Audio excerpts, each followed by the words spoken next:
Yes, Ms Whitelaw. Good afternoon, sir. Professor Davies, just before the lunch break, we were looking at the SRG minutes of the 6th of March, and I'd like to go now, if I may, to a document INQ 003011, which is the statement that Wiltshire Police made on the 6th of March.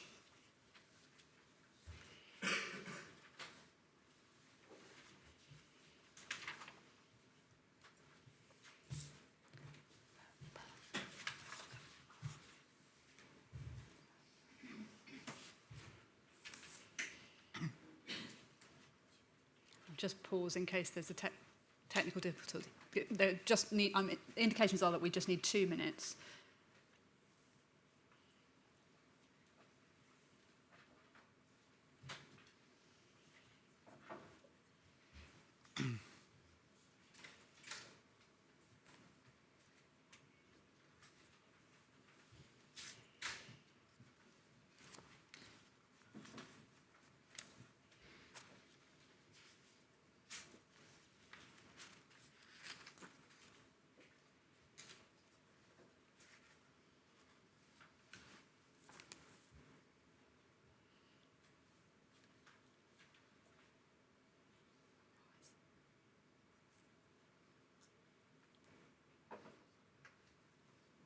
So maybe that we might need a reset. I don't know if you would wish to rise for a few minutes.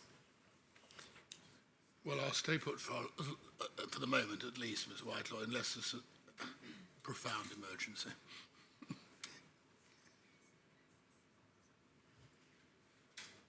3011 was the document you were after, is that right? Yes. I think it was accessible before the break, so it may just be a moment to recover. Yes, go on. I can deal with this without pulling it up, but then there'll be the next document, so it may be better just to wait. And don't worry, Ms Whitelaw, the technology is keeping up, or is well ahead of most of us at any rate.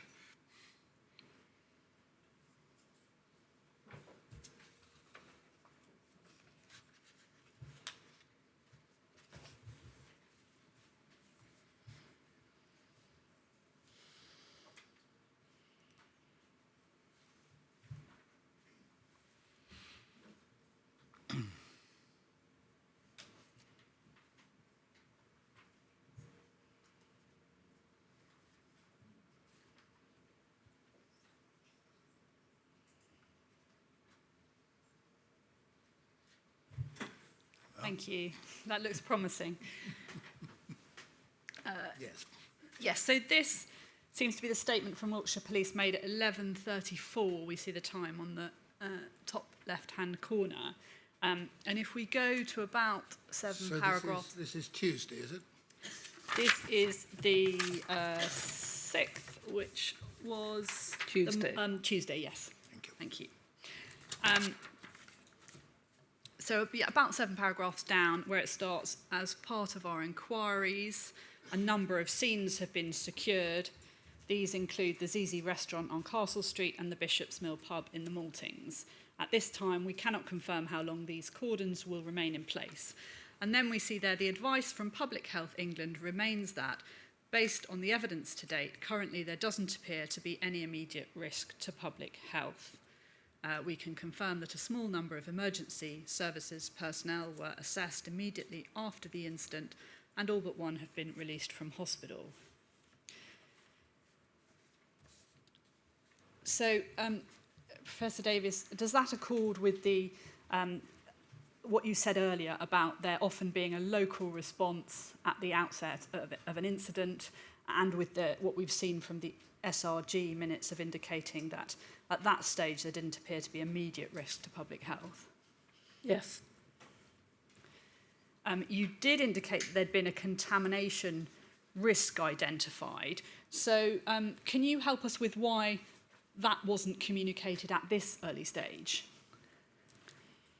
So we were worried that where the patients had been might have been contaminated. At this point, we had no evidence. So the police needed to know where they'd been and to make sure they were secured. This press statement emphasises that they have been. there was no evidence at that stage. So the Zizi's restaurant and the Bishop's Mill had been identified but had been secured. Yes. But when you say no evidence, are you meaning sampling by that point? Yes. Thank you. We can take that down. So I'm going to move on now to Wednesday, the 7th of March. And if we return to INQ 005797, you'll recall this is your letter to Sir Jeremy Hayward written on the 16th. And if we go down the letter, there's a paragraph starting on Wednesday, the 7th of March. At the request of Number 10 and the Metropolitan Police, I issued a statement alongside Assistant Commissioner Mark Rowley announcing that the risk to public health as a result of this incident was low, based on the current evidence available. With both Zizi Restaurant and the Mill Pub in Salisbury secured, I determined that there was no risk of future significant exposure and therefore further acute cases from those sites. This low level of public health risk has remained consistent from the start of the incident to present. And if we could take that down now and then go to INQ 003031, page 3. So we've previously if we go down to the 7th of March, we're on at the moment. We've previously seen your letter to Sir Jeremy Hayward. Now, if we go to the 7th of March, we see the late Paul Cosford, Medical Director and Director of Health Protection at PHE, saying, all known first responders have been contacted through their organisations and encouraged to seek further advice should they experience any symptoms. The sites recently visited by the 2 people affected have all been secured, and PHE is reminding local clinicians of the symptoms to look out for. And then over the page, based on current evidence, the risk to the wider public is low, and it is likely that, had any member of the public been exposed to the substance, they would have presented with symptoms by now. However, anyone who was in the area and is concerned because they feel unwell should dial 111 or 999, depending on the severity of their symptoms. So that statement from PHE, do you recall if that was something you signed off? No, I don't remember. What it is, Ms. Whitelaw, is it's a public statement. Is it in on a website or? Yes, indeed. But it's consistent with what I wrote to Sir Jeremy. That was my next question, so thank you. Yep. Yes. And we see the development, don't we? You spoke earlier about, we talked about the routine advice that's given about dialing 111 for medical symptoms, and that hadn't been in place at the time on the 6th of March, but by the 7th of March, that's been advice issued by PHE. And then if we could go to INQ 003013 and page 1, this records a statement made by the Home Secretary to Parliament on the 8th of March, but at page 2, we can make it a bit bigger and go down to where Wiltshire Police began an investigation on Sunday, and that gives the chronology of the investigation. And then the next paragraph, discussions with Assistant Commissioner Mark Rowley, but the one I'd like to go to is public safety continues to be the number one priority for this government. Professor Sally Davis, the Chief Medical Officer, stated yesterday, so yesterday being the 7th of March, that based on the evidence we have, there is low risk to the public. The UK has a world-leading emergency response.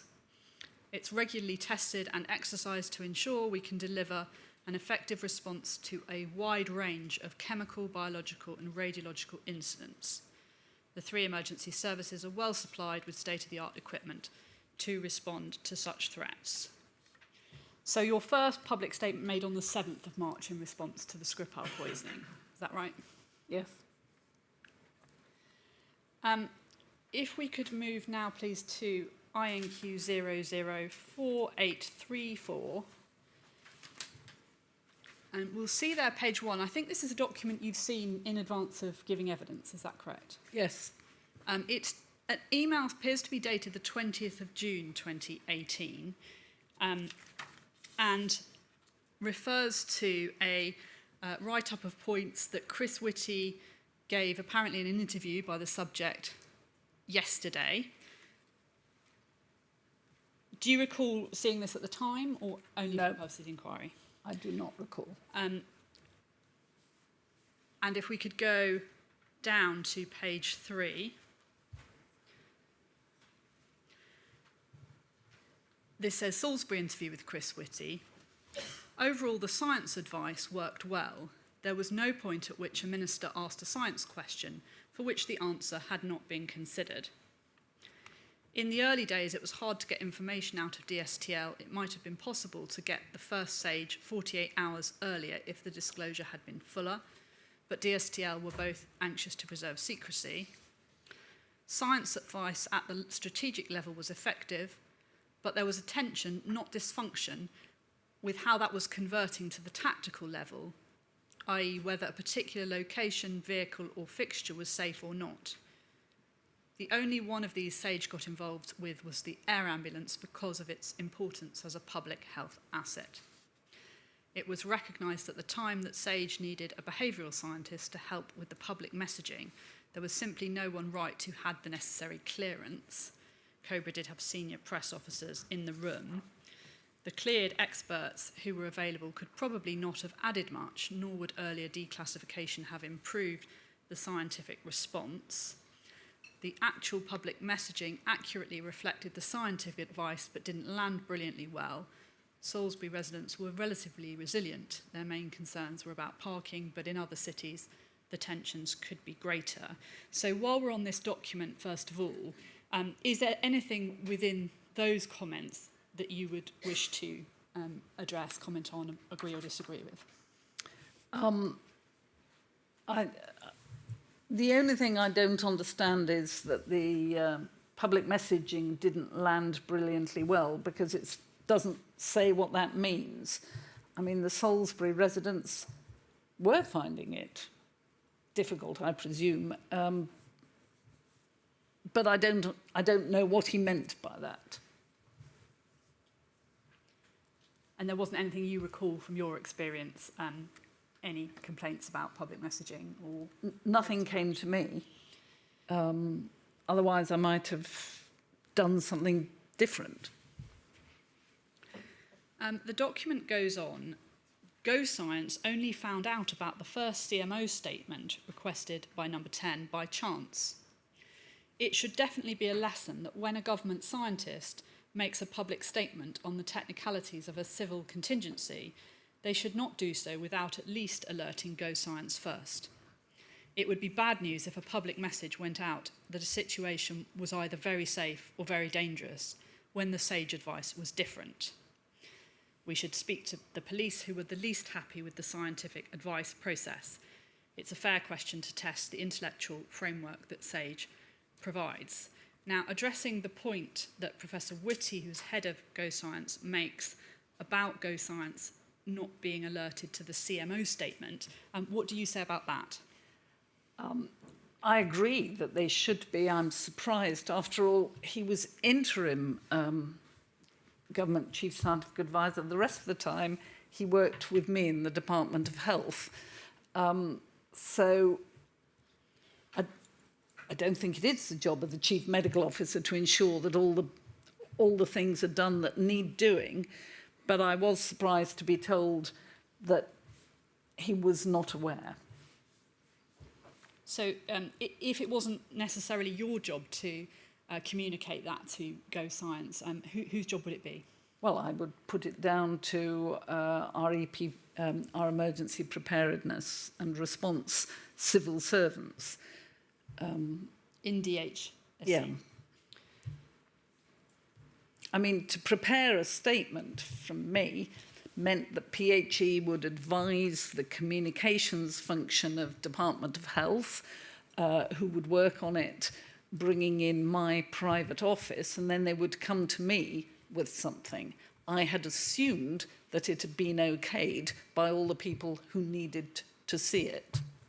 And then I would see whether it read as me. Thank you, because I was going to ask you next about that process which you've just described and how statements were made. So they come to you for your final approval. And if you wanted something extra added, would you go back and ask for that? I was independent. I could say what I wanted. If I wished to make it clearer or add things, I could. If I added things, I would ask advice before I did. And presumably is that because the public statements are intended to reflect the scientific medical advice at the time? Yes, and it doesn't help the public, after all, for whom I'm working, or the government or anyone, if I bounce them. So it's important to be correct scientifically, but also consistent across the system. Thank you. If we return to the timeline attached to the letter to Sir Jeremy Hayward, which is INQ 005797, page 4, we have it there, the 7th of March, Wednesday we're on. There's an entry, meeting in 10 VS, is that Victoria Street? Yes. To discuss better coordination, HERC established. Now, you indicate in your witness statement that you didn't recall whether you attended that meeting. Are you able to assist us why it was thought that better coordination was needed? I think on that Wednesday it was this about science advice nationally versus local, and there was also some concern that in the hospital they were so busy that they couldn't participate in some of the local discussions because they didn't have enough manpower to do everything, were the two issues I remember. There may have been others. You indicate in your statement, and it's page 4, paragraph 17, that you had no involvement with HERC. You say my involvement was only national. Yes. Now, we've heard from Deputy Chief Constable Mills of Wiltshire Police that HERC, the Health Emergency Response Cell, was a national body led by the government, chaired by the Home Office, with DCC Mills locally as the co-chair, and that its role really was to be the bridge between local scientific advice into SAGE. So ought you have to have been aware of it if it was intended to be the bridge between national and local advice? No, I needed to be aware of the national advice, so either I have misremembered or I misunderstood at the time. Well, I think you've just told us that you had, or rather the other document told us that you had been party to the idea of setting up the HERC. I was aware they were setting one up. Aware of it, I beg your pardon. Yeah. All right. And was it its function to bridge between local and national advice or not? I can't tell you. Right. Because I don't remember. I'm sorry, it's not any other reason. I find these alphabet soups terribly difficult.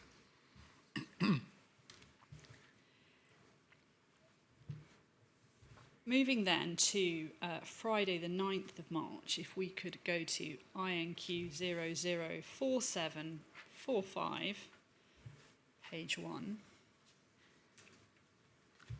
Now here we see another set of minutes. We've seen previously the SRG meeting minutes, at the heading there, Public Health England.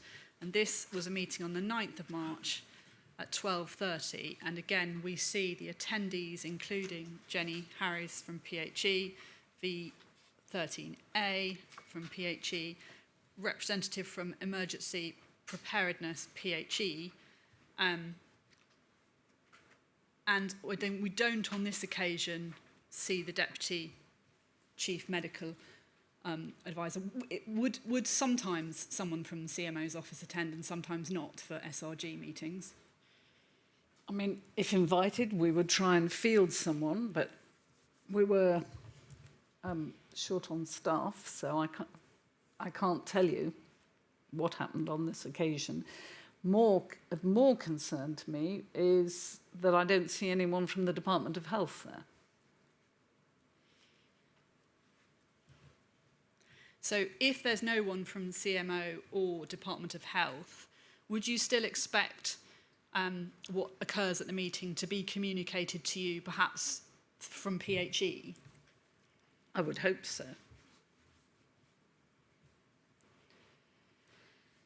If we go to page 3 of the document, a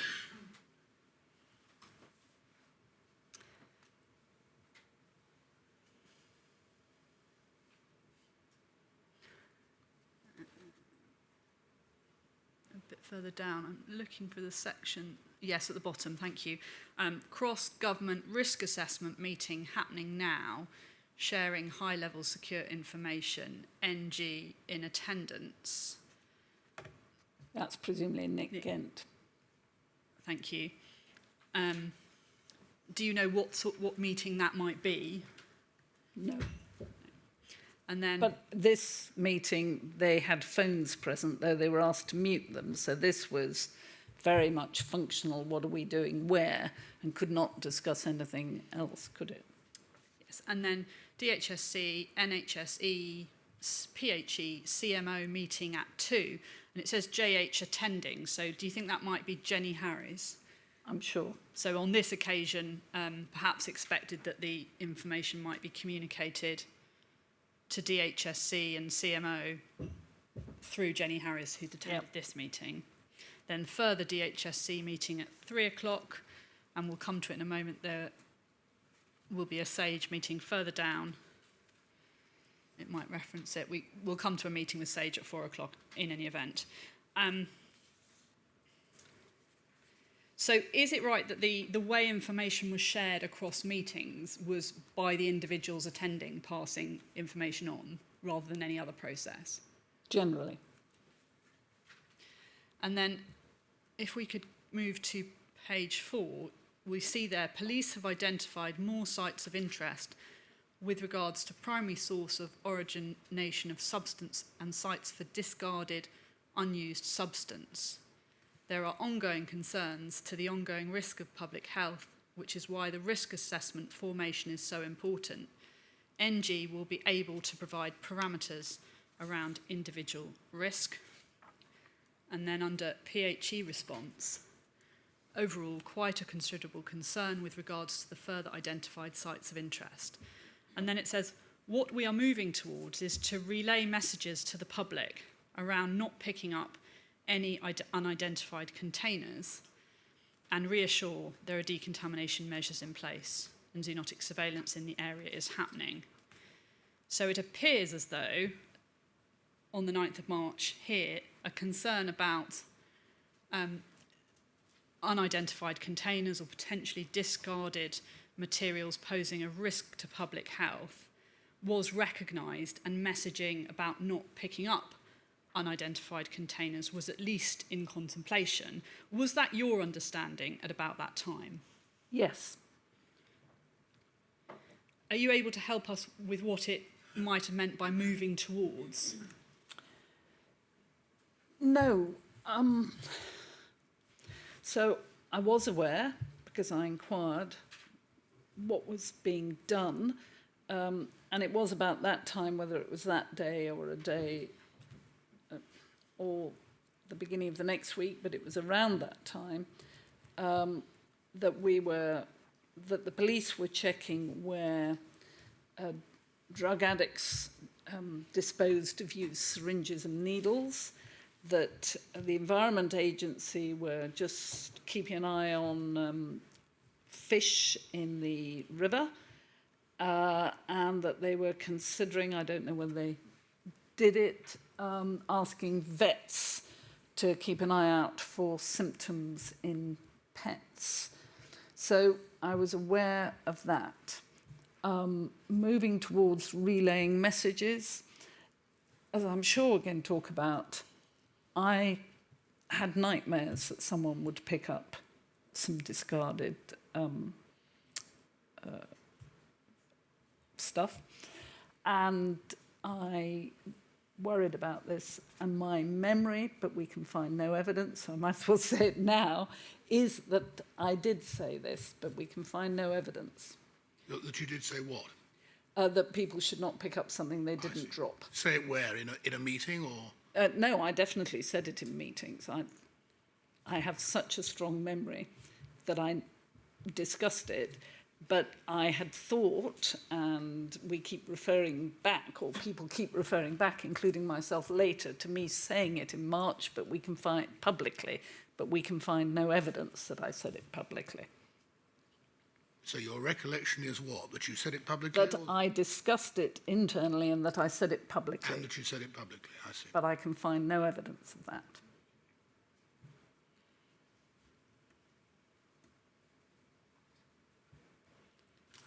Right. Thank you. Can I ask you, and we will go through the documents so that we can look for the chronology and what information we do have about this. You said you inquired about what was being done about that at the time, and the police were checking for needles, etc. Do you know how you came by that information? Which body you spoke to, or individual, if you recall? So it was my belief, once we knew that there had been Russian involvement, that unless they were stupid, they would not cork it up, put it in their pocket and take it home, that therefore there was a risk that it had been discarded. Well, you said that was your belief, but when you refer to the specifics of what the police were doing and the Environment Agency, the matters you've just mentioned, did you get that information from the police or from another source? If you don't remember, please do so. We see from the papers that, like this, that others were thinking the same, but I remember worrying about it from the minute I knew that Russian agents had been involved, whenever that first was. So you can't help us now with Well, whom you it discussed won't have been it. in the first week of March, Sally, will it? No. Except that we knew that it was a nerve agent quite early on, Yes, I so see. on the evening of the Tuesday. Yeah. Sorry, go on. I was going to say, so I then start to think, so where would that come from? I follow. And just returning to the Friday the 9th of March, was that also the first occasion on which SAGE met? Yes. And- SAGE does not normally meet until there's a COBRA, a formal COBRA that the GCSA is invited to. Could we go to the minutes of the 9th of March, INQ 004837, page 1, please? And I think we have on page 3...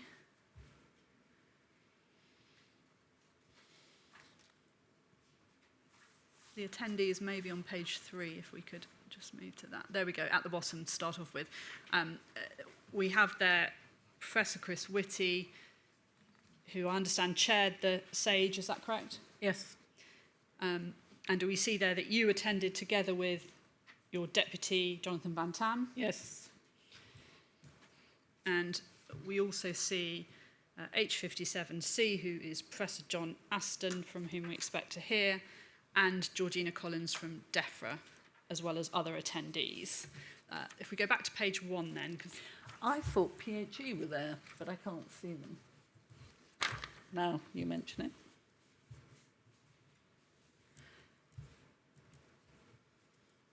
yeah, we can't see No. an attendee from PHE at this stage. If we could go back to page 1.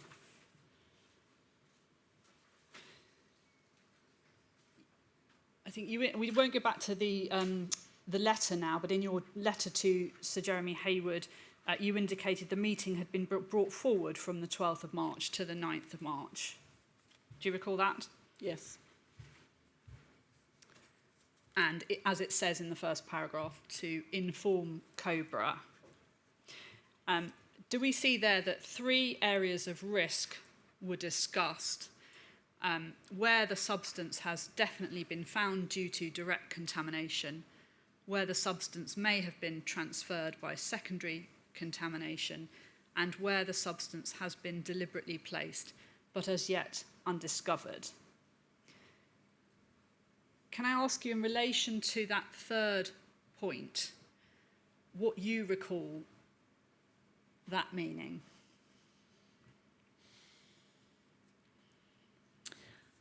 I can tell you that the meeting focused particularly on the secondary contamination and a bit on the direct. I don't remember a discussion about any jettisoned, which is number C, isn't it, at that time, at that meeting. So do you think that third aspect there referred to where the poison had been put deliberately and the potential for any residual or discarded material? Do you recall now? I don't recall. I mean, it could be, had it been placed not just on the doorknob but elsewhere. Well, hang on, Sally. You've got to remember the dates. At this time, unless I've completely misunderstood the entirety of the evidence, nobody had any idea that it was on the door handle. I'm sure you're right. Well then, so we don't even yet know the door handle, right? Precisely. So that was probably referring to that, wasn't it? Well, But I don't remember. all right.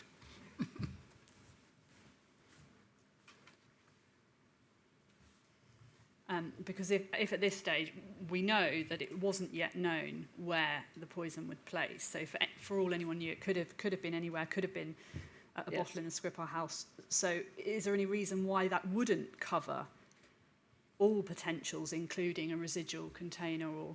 I don't think it did about residual, but I do remember a discussion about was it in their car and things. So yes, I think, sir, that you are correct. That was what the discussion focused on.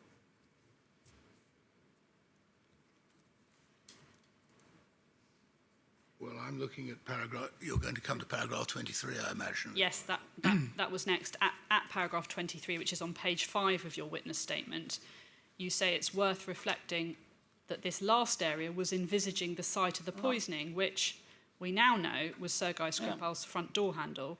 It was not about a discarded container of Novichok. You wrote this statement a few weeks ago. So I'm consistent now. Yes. We were going down one line and I mean, don't worry, Sally. It is very difficult to put yourself back a long way, but be cautious of doing so without thinking about it and checking. As I say, I remember us talking about the car maybe Yes. contaminated, so that is, which I didn't remember when I was writing the statement, but it fits with paragraph 23. I follow. Thank you. But you don't recall yourself raising, you've described to us No, having I do not recall that. about discarded No. containers or discarded Novichok. We can see from the headings of the minutes that Sage discussed cordoning, sampling, decontamination. And if we go down to page 3 of the document and the heading Public Health Advice,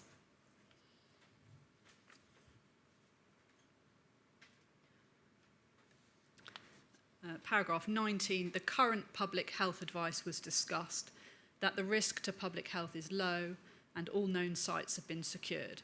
There is no need to provide further public health advice now with what we know at the moment, but this should be kept under review, and that's in bold.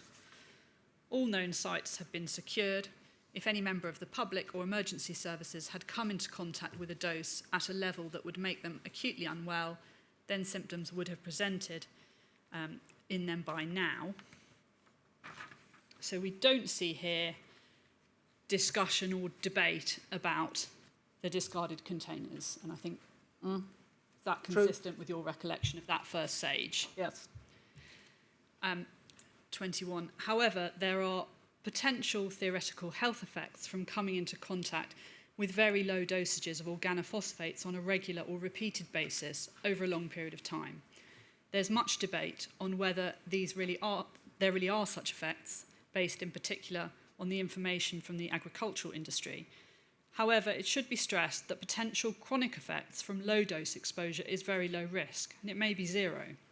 But as a precaution, such risk should be considered. Can I ask you, in relation to that last point, in what sort of circumstances was that envisaged?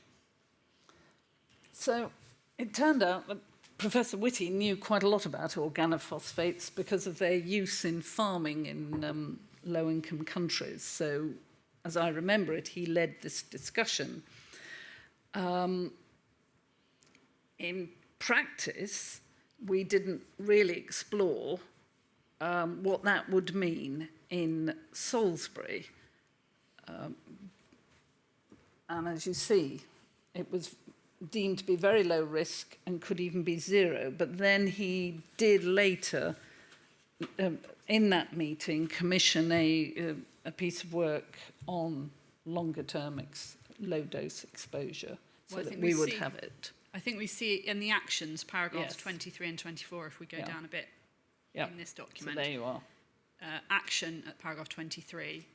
In parallel, a small group of SAGE to develop draft advice to CMO from GCSA on possible low-risk chronic conditions from long-term repeated exposure to very low levels of the agent.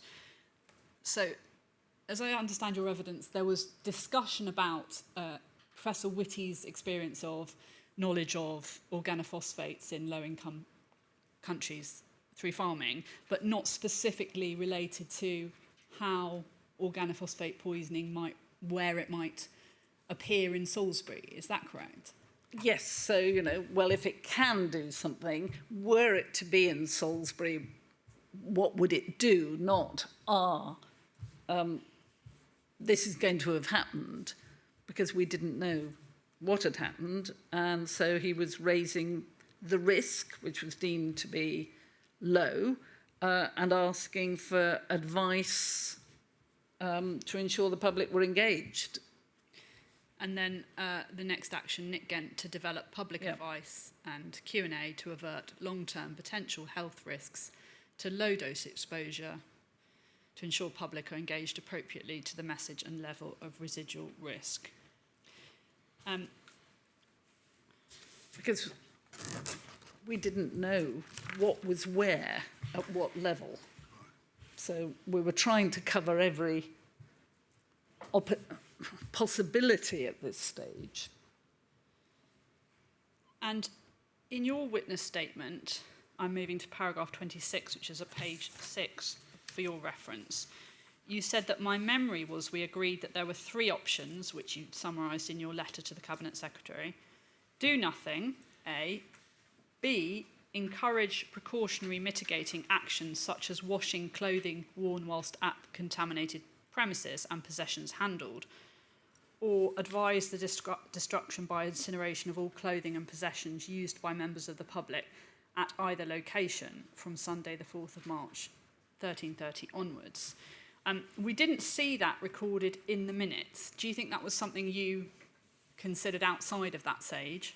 No, it was very much discussed, because people had quite different views at the beginning of the discussion. So we knew that the Scripples had been poisoned. We knew they'd been in the pub and the ZZs and on the bench. We knew the bench was safe. We knew no more contamination could happen from the pub and the restaurant, but there was a possibility at that stage that they had, before they became seriously unwell, contaminated the bar or the table or the lavatory door, but somewhere in those. And we therefore had to think, how would that impact on the other customers and staff in those places? And there were 3 options, and they were hotly debated. So was that the primary focus then? You set out what you knew at that time, and it was contamination from the places where the Scripples had been as the Yes. focus for public health Yes. messaging at that stage. It very much was. And then if you do record these options in your letter of the 16th of March, so if we go back to that, it's INQ 005797. And if we go down further to the footnote 1, which is at the bottom where we see in that last paragraph, you've mentioned that the Science Advisory Group for Emergencies, SAGE, chaired by Professor Chris Whitty, HMG's Chief Scientific Advisor, was brought forward for Friday afternoon, the March 9th, to advise on future public health risk in the event that contamination was found at either the Zizzy restaurant or Mill pub. The experts advised there was a small risk that repetitive low-level exposure to the substance over many weeks and months could result in harm to a person's health. Before we go to the options, taking you back a moment to when you were discussing the risk of long-term exposure to organophosphates, did that then specifically, was the discussions about Zizzy and the Mill and potential traces there? That's where we focused. And then you say, we agreed there were 3 options, and you footnote those. The 3 options provided by SAGE and presented to ministers were: 1, do nothing; 2, encourage precautionary mitigating actions such as washing of clothes worn whilst in the affected premises and the possessions handled; and 3, the destruction of all items, clothing and possessions used by members of the public whilst in either location from Sunday the 4th, 1:30 onwards by incineration. And then you say SAGE supported option 2. Is that Yes. Yes. So, not 3, which is, I suppose, telling everybody who's been in Zizzy's or the Mill on the Sunday to burn everything that they were wearing or carrying in their pockets. And in fact, they couldn't do it because you had to That'd be somebody else. double bag it and send it port and down for high temperature incineration. Right. So I remember raising the issue of compensation for the public for, not that that was in the purview of SAGE, but as you discuss the reality, these issues come in. And the scientists were very clear that if you put things in the washing machine, it would be diluted out and that would all be safe. But there are some things that can't go in washing machines, phones being the obvious one. So the discussion on 9th of March was about future public health risk in the event that contamination was found at either Zizzy's or the Mill. And I think if we go down to page 2 of this letter, you go on in the chronology. It was verbally confirmed to me on Saturday, so Saturday the 10th of March, that trace contamination had been identified at both sites. Professor Chris Whitty presented the options and supported my recommendation for a precautionary approach at the ministerial Cobra. And you go on to say, in the letter, ministers approved my recommendation to encourage precautionary mitigating actions for those individuals who'd been present in either the restaurant or the pub at the same time as or after the 2 index cases. DHSC and PHE colleagues, having started on Friday night at my request and continued till Sunday, pausing with that there, is that a long time to get out public health advice, the content of which had been agreed at SAGE on the Friday? Well, as I remember it, they'd already been asked to double bag everything. We didn't know until Saturday about the contamination, so we needed to make sure that public health had the information, NHS 11 did. We sent out a CAS alert to all the health service, and that, unless, I mean, I did make a public statement the next day, but it is better to do these things steadily, and the risk was very low because everything should have been double bagged or wiped with baby wipes. Well, we're coming to that messaging. Just to finish off that section, then they worked to agree and develop clear and accessible public messaging on the mitigating actions that should be taken by affected individuals. PHE ensured their website and helpline, NHS 111, were live by the time I made my public statement on Sunday morning.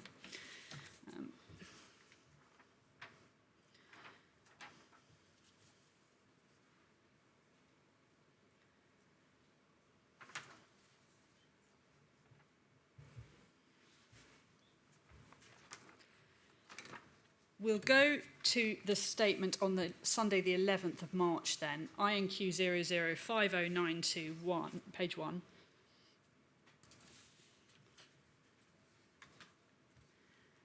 And this is an email which contains the advice you gave on the 11th of March. If we go to paragraph 1, we see there you say the risk has not changed and remains low, based on the evidence we have, as I said on Wednesday.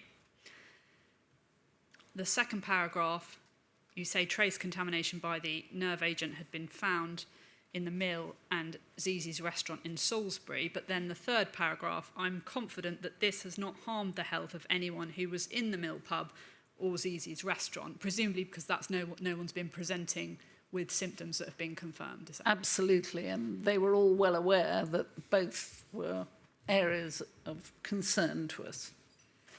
Nonetheless, in the fourth paragraph, you advised, as part of a belt and braces approach, that anyone who'd been in Zizi's or the mill from 1:30 on Sunday until they closed on Monday, that's the 5th of March, should clean the clothes that they wore and any possessions they handled while there. And you explain what that meant: washing clothes, ideally a washing machine, items that could not be washed, which you've just referred to in your evidence, normally be dry cleaned, should be double bagged. So wasn't that the first time that messaging that actually gone out was on the 11th? I can't remember. Probably. And then wiping personal items such as phones and other items are listed. Washing hard items such as jewellery and spectacles with hot water and detergent. It seems, doesn't it, that the messaging that was initially agreed, the precautionary messaging on the Friday, has been worked up to include the specifics over the weekend, and then it's delivered on the Sunday. Does that sound right? Yes. And then if we go to page 2, you said more detailed information was available on the PHE website, that's at the top, and would be made available at key sites in Salisbury. And finally, you reiterated that this was precautionary advice aimed only at those people which you believe to be fewer than 500 people who were at those two sites between those two times. And can I just ask you about the 500? Are there standard sort of cut-off points or group numbers, or was that just an estimate? That was the number that the local grouping had decided had been through those. Sorry, what do you mean by the local grouping? Well, Police, Public Health England, working with the restaurant and the pub. So you understood it to be a sort of specific estimate of the numbers of people Yes, might have gone but through less those than areas. 500 had been through those together. And you repeat the risk to the general public remained low, and said, I was confident none of the customers or staff to whom this advice was given would have suffered harm. Now, below the statement, we see some follow-up questions. The second question is, how do we think it came to be there? Do we think it's where it was administered? And the answer given is, this is subject of an ongoing police investigation, but we're talking about low levels. So, presumably here, you're talking about how it came to be in Zizi's and the mill, specifically. Yes. And the reference to low levels being because low levels were found there, and as yet, the ground zero for the Novichok hadn't been found. In Zizi and the Mill pub, it was low levels found, yes. But did you understand at this stage, so this is March the 11th, that the police were still seeking to find the original source of contamination? My problem is those 2 weeks were so concertinaed. I find it difficult to remember which day we heard which, but yes, I think it's very likely.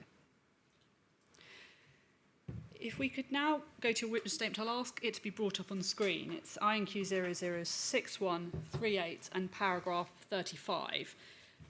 This is where you set out in your statement the matters you've alluded to in your evidence.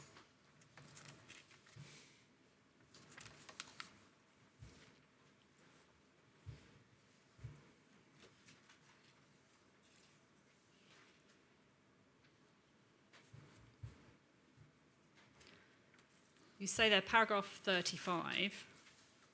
After the point at which we learnt we were dealing with Novichok from Russia, and you say, in brackets, Tuesday, 6th of March, I recall that I was concerned about the disposal by the foreign agents of any residual nerve agent. I remember raising this during at least one meeting and being reassured, one, that the police were hunting for a discarded vial, including beside the river in Salisbury where drug syringes, etc. were thrown, and two, that the Environment Agency would monitor for unusual numbers of dead fish appearing in the river. This led to me later saying publicly that no one should pick anything up that they had not dropped. I recall attending a meeting at which there was much discussion as to whether I could give this message publicly. I think this was in March 2018. There was concern in the room that making such a statement would panic the public. I recall that the discussion closed with agreement that I was independent and experienced, which gave me the freedom to say what I felt mattered. I understand that the only record of me making this statement that has been located at the time of writing is my own public statement on the 5th of September 2018. I am therefore repeating the advice that I previously gave in March, that people should not pick up anything that they do not recognise as something they have dropped. This was a statement I gave in New Scotland Yard, and it would have first been drafted by officials and carefully checked before I spoke. I have a very strong recollection that I advised publicly that people should not pick up anything they did not drop in March 2018. I'm therefore sure I did make such a statement about not picking things up, and it therefore preceded the date of Dawn Sturgess's hospitalisation. I'd like to just ask you some questions arising from this, please. So, firstly, how sure are you now that you were concerned about the possibility of a discarded container in March 18, so in the immediate period after the Skripals and before Dawn Sturgess's poisoning? I have a funny brain, and most of the time I am unsure. But this represents the truth as I remember it. I know I was very worried about this, and I do believe I made a statement, but we can't find it. So I understand that all of you think I didn't, and I have to say we have no proof of it, but it was my memory. You remember raising it during at least one meeting. We've seen that it doesn't appear in the minutes, in the SAGE minutes of the 9th of March, or your summary you wrote on the 16th of Sir Jeremy Hayward. So do you think you have a recollection of a later meeting than the 9th of March? I think as we've gone through, it's clear it was not in that first week before the 9th of March. When it was after that, and having that worry doesn't mean that I would definitely have put it in the letter to the Cabinet Secretary. I was trying to make sure it's not normal for Chief Medical Officers to write to the Cabinet Secretary. Actually, this was me trying to put on record a number of things about our response so that he was aware in order to try and assist communication. Do you recall the type of meeting it was that you remember saying something about it? It was a meeting with very senior people and as I remember it, the National Security Advisor of the time. Are you able to say if any of your colleagues from the CMO's office were there, or anybody else who you think was present at that meeting? Well, clearly there were other people. None of my office were there, no. Are you able to say, you said the National Security Advisor, any other bodies present, for example, PHE, from DH, from Counter-Terrorism Police? expect counter-terrorism were there. I would imagine the others may well have been listening in from DH and Public Health England. And so, despite my strong recollection, if no one else recalls it, I clearly have misremembered. It's just, I don't often believe I remember things. You refer to raising it at a meeting. Do you remember if you discussed it with anyone outside of a meeting context? No, I think it was that meeting that.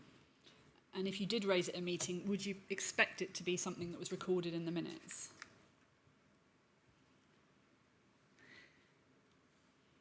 Yes, I would. And we have no record that we've found. So. And you said you were reassured that the police were hunting for a discarded vial. Are you able to say when you remember gaining that reassurance? No, that's what I meant about everything gets concertinaed, at least for me, when you're in these emergency situations where I felt as if I was being carted from meeting to meeting, being briefed as I moved round, and things seemed to move very fast. As you look back, of course, they didn't. And someone reassured me that there was some hunting where the drug syringes were normally thrown onto some bushes. How would I know, if they hadn't said it, that there were drug takers near the river who threw their things onto bushes by the river? It's not the type of thing I would know about Salisbury, which I've only visited as a child and after this event. We're going to hear some more evidence about the progress of the investigation and the searches. You said you don't think it was in the first week then, after the poisoning, that you recall saying this. What about, we know the door handle wasn't identified until the 17th of March. Do you think it was after that you had concerns about residual materials? It may well be.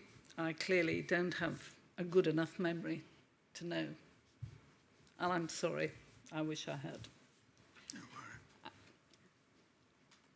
You then say, after your reference to the meeting, this led me to later saying publicly. So what do you mean publicly? I had thought, but we find no evidence of it, that I had said in March, don't pick up anything you didn't drop. Said it in what kind of circumstance? Can you remember it or not? No, I can't. Well, but I had thought I'd said it in one of the statements. So we've been back and checked, and we can't find it. One statement we know with the Assistant Commissioner of Police. Yes, and then I did one on the Sunday morning. And one of which we've seen a record here. Right. This afternoon. Is there another one? There was a Sunday morning for the BBC, and it's not in that. Right. And then there's the September one in Scotland Yard, but In September. In Scotland Yard, I made a statement, but that is later. But as I also had thought the Scotland Yard one was earlier, I may well be misremembering. Don't cane yourself, but just tell us what the realities are as you see them. Yep. So one with the Assistant Commissioner of Police. On the Wednesday. That's on the first Wednesday. One Yep. on the Sunday morning. Yes. Is that the one of which we've seen the printout here? Yes, the 7th and the 11th. Yes. 11th printout scene. Third one. There was one in September to Scotland Yard, at Scotland Yard, beside the... So there are a couple more, but we're coming to them. Jumping ahead. Yes, well, thank you very much. Could I just ask you, before we do move on, you said that there was concern in the room about making such a statement would panic the public. Can you help us with what discussions, if any, you recall about that type of messaging panicking the public?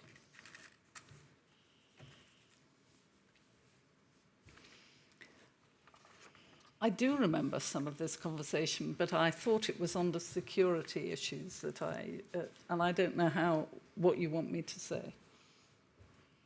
I don't want you to say anything, Miss Dame Sally. Just listen to the questions and answer where you can. In relation to this point Yes. in particular, it was just whether there's an indication from you that when you remember articulating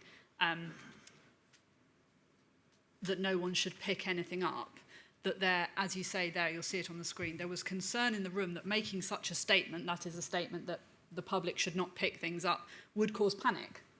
So I remember someone saying, but then we're not going to get people helping by collecting litter. And I remember saying, well, maybe we shouldn't for a bit while we think about this. It was, if you present new ideas like this to a group of people, that sometimes they find it difficult to think through. And I think the idea that I was saying, don't pick something up if you didn't drop it, it is scary, isn't it, for the public, except that it's telling them to protect themselves. And it depends where you come from. I want people to have as much knowledge as possible to look after themselves. Do you think it's possible that you raised the suggestion of the don't pick up advice, if I can call it that, but it wasn't ultimately stated publicly for that reason, that it might cause panic? It may be, yes. But I don't remember anyone muzzling me, if that's what you're asking.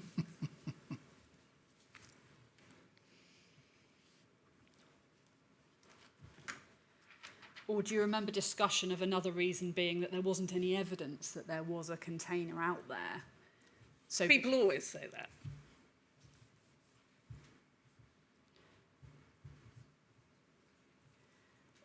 Or do you think it's possible that you may be attributing the advice that you gave after June to the earlier period? Well, I may be, but then, as you're probably going to take us through, the Home Secretary in June said, as the CMO said in March, I said, as I said in March, and there's somewhere else, I think, where it said, as she said in March. So the fact that I have a memory, and then not only I, but two other people refer to it, kind of makes it difficult for me to lose my memory. And in your role as CMO, if it wasn't given before Dawn Sturgess's poisoning, this advice to the public not to pick things up, do you think it ought to have been?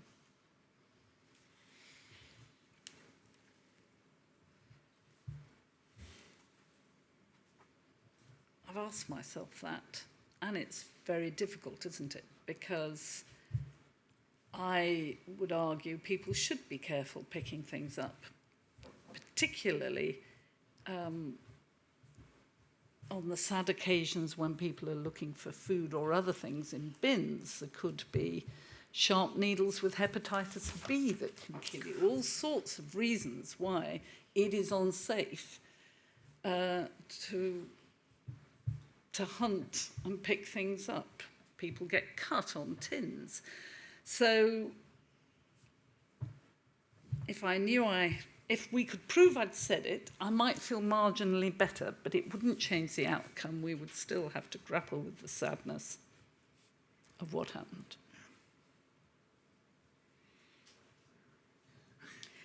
Could we next please go to INQ 004836 on page 1.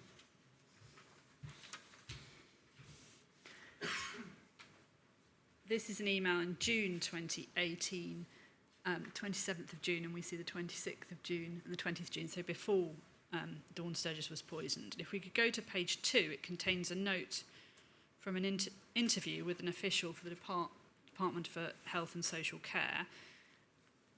We see interview DH at the top, and then page 3 has a section headed Public Health Response. So we just go back, we just had it a moment ago.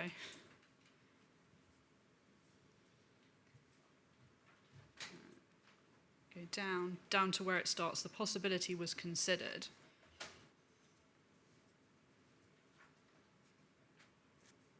Next page. Next page, yeah. Thank you, at the top. Public health response. The possibility was considered that other caches of the agent could be present, e.g. in a discarded bottle.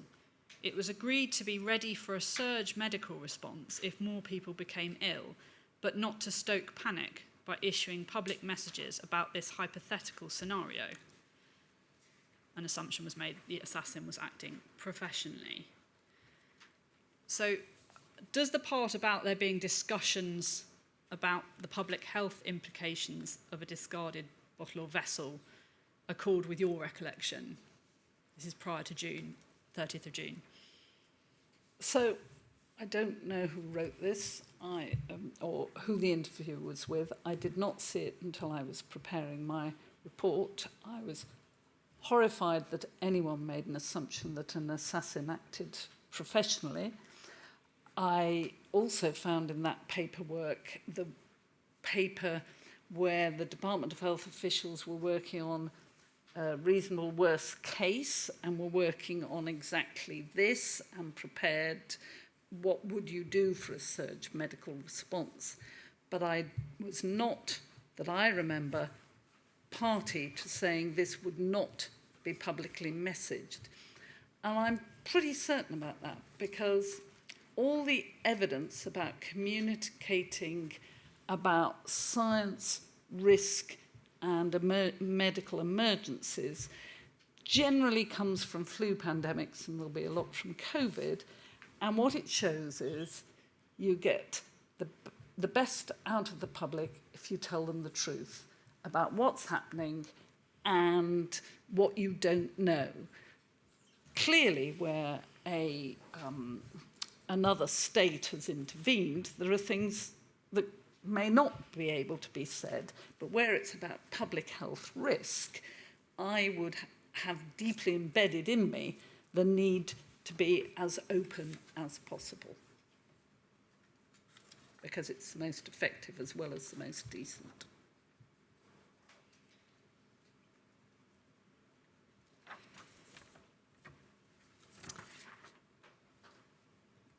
So I'm conscious of the time. I do have a bit more material to go through, so I don't know whether you prefer me to go Well, on. I think for a bit I've or- kindness everybody. We'll break now then, Miss Whitelaw. Thank you. Could you be back at 3:15, please? 3:15, please.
Thank you.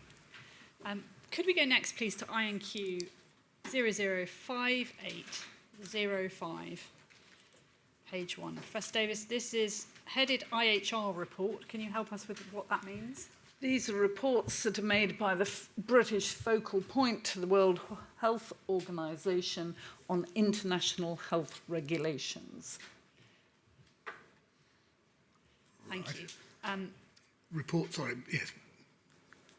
So Yes, got it. we have to report certain issues under international health regulations, and the focal point is in Public Health England for the UK. So they make this report. So there's no date on that, but we can see from page 2 that it's post Salisbury and Amesbury. We can see in the second paragraph. Were you aware of this document at the time it was produced? I don't think I'd seen it until it was in the evidence pack I was given a month or so ago, a few weeks ago. And if we go to page 5, that's headed risk assessment. And the last bullet point under the we have assessed that, it says 3, there is a residual risk of another item or contaminated materials associated with the first attack coming to light. Presumably from what you've said earlier in your evidence, do you agree that that was a risk that was present since March 2018? Yes. And if we go to page 6, here we have risk mitigations, and you'll see there it says the second paragraph, we continue to give our advice, which has been extant since March 2018, that people should not in public places pick up anything that they do not recognise as something that they have dropped. So does it appear there that that might support your suggestion that the don't pick up advice had been at least discussed, if not given, earlier on in March 2018? Yes. It isn't your document, is it?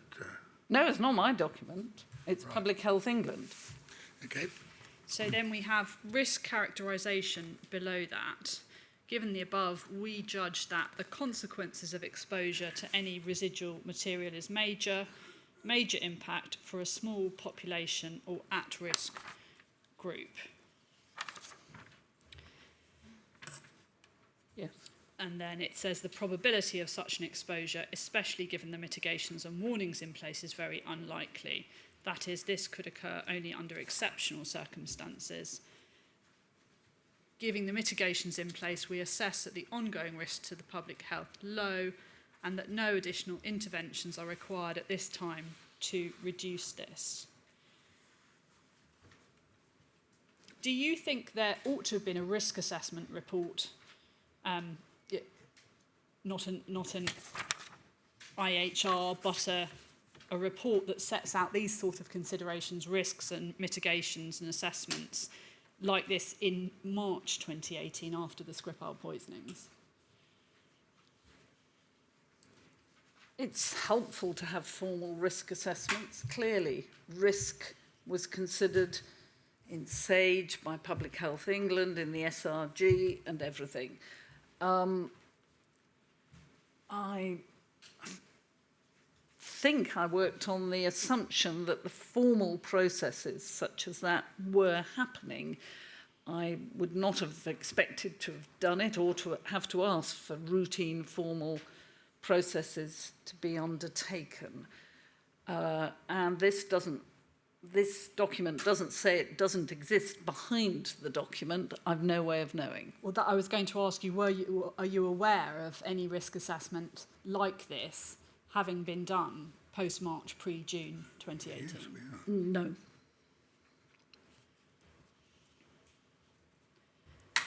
And were you aware of it being anyone's role to do that? You said you wouldn't It would be expect. Public Health England's. And, yeah, it should have been done, shouldn't it? Sorry, you said it. It should be done.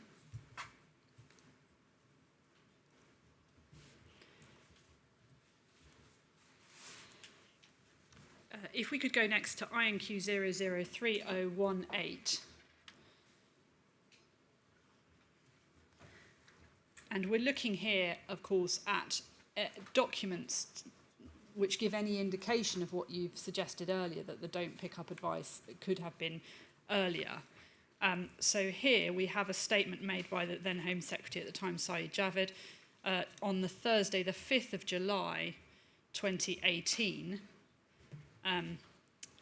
page 1, paragraph 3, Dame Sally Davis, it's part way through that paragraph. Yeah. Dame Sally Davis, the Chief Medical Officer, has confirmed that the risk to the public remains low and has asked that the public follow the advice of Public Health England and the police. She has also advised that people who have visited the areas that have been recently cordoned off should wash their clothes and wipe down any items that they may have been carrying at the time. She has also urged people not to pick up any unknown or already dangerous objects such as needles and syringes. That is not new advice, and it follows on from what was said in March. We have a well-established response to these types of incidents and clear processes to follow.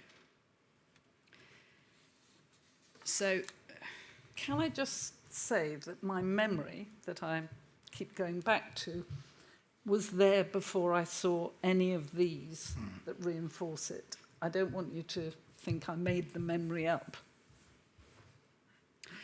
I mean, it's not absolutely clear, is it, from that there, whether the not new advice is the elements that were previously given, we know, that were in public statements, so visiting the areas, washing clothes, and that the don't pick up follows on from that, or whether it's referring to the whole as previous advice given. Do you agree it's not absolutely clear? No, but it looks as if it means all of it to me.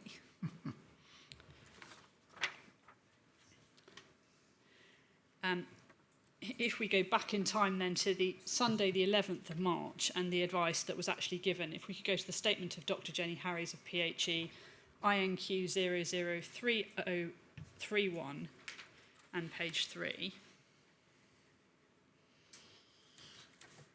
So we've seen this document earlier when we looked at the statement of Paul Cosford on the 7th of March. We're now on the 11th of March. We see here Dr. Jenny Harries, Deputy Medical Director at PHE, said, and I won't read it all through, but immediate risk to the public being low in the first paragraph, the reference to contamination, limited contamination in the mill and ZZs in the second paragraph, and some reassurance, but recommended a precautionary approach, cleaning clothes. And then we see anyone in the location given specific advice, and we've been through those bullet points. So nothing there on the 11th of March about not picking up items. Do you agree? I agree. And we can take that down, thank you. You've indicated in your witness statement, paragraph 38, that there was a second SAGE on Monday the 12th of March, but you didn't attend that and there wasn't any additional public health advice following that. Yes. And then if we go to Tuesday the 13th of March, again to INQ 003031, but page 2 this time.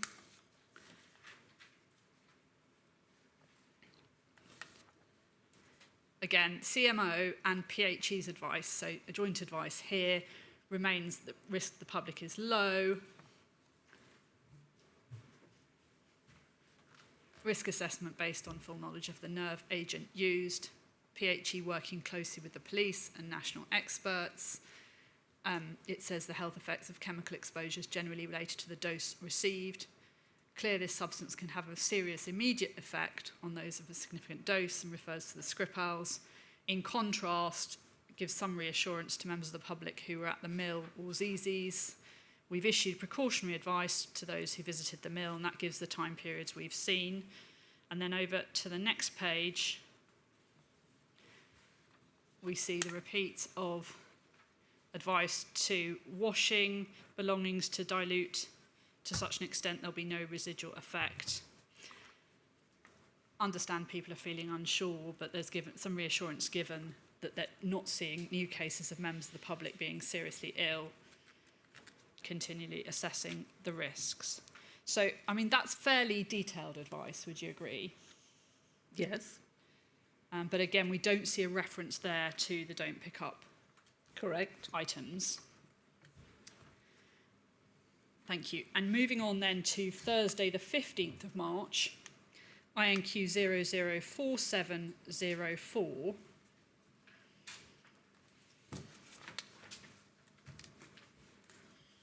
This is a document we've seen in the inquiry before. Have you had an opportunity to see this before giving evidence? I saw it in the pack, and I mentioned this earlier, the reasonable worst case scenario.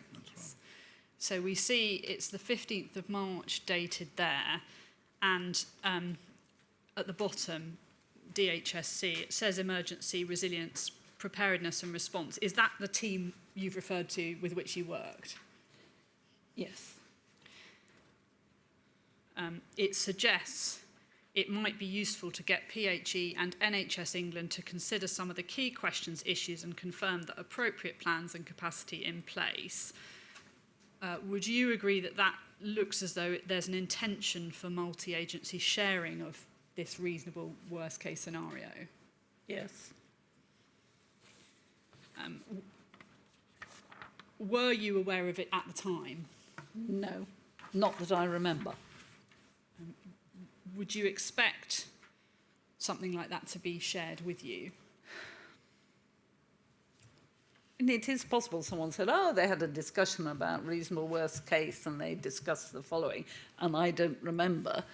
There's a lot of routine work that happens, and when the CMO or other people are very busy, the routine work doesn't get passed on. You talk about the emergencies or the priorities. Well, if we go to page 2, just so that you can see the document here. Sorry, it's page, yeah, it's the blank page, it's page 3.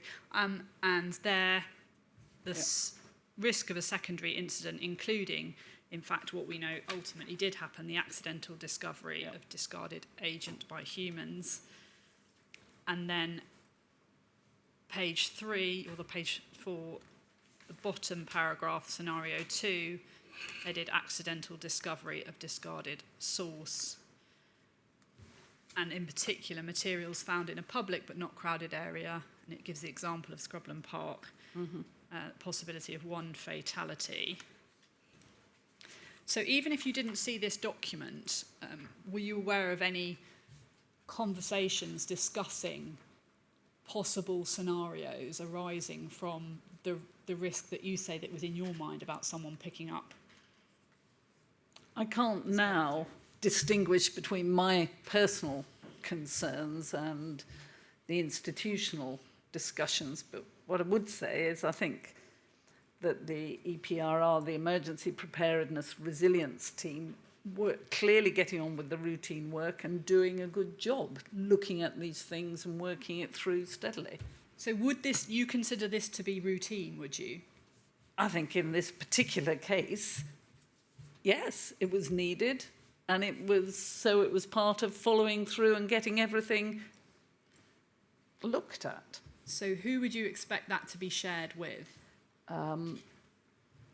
As you said, Public Health, not just the Department of Health, but Public Health England and the local health system, as well as the police. If we could go to the section below, consequence management and communications, next page, and down, it's the bottom of the consequence management section.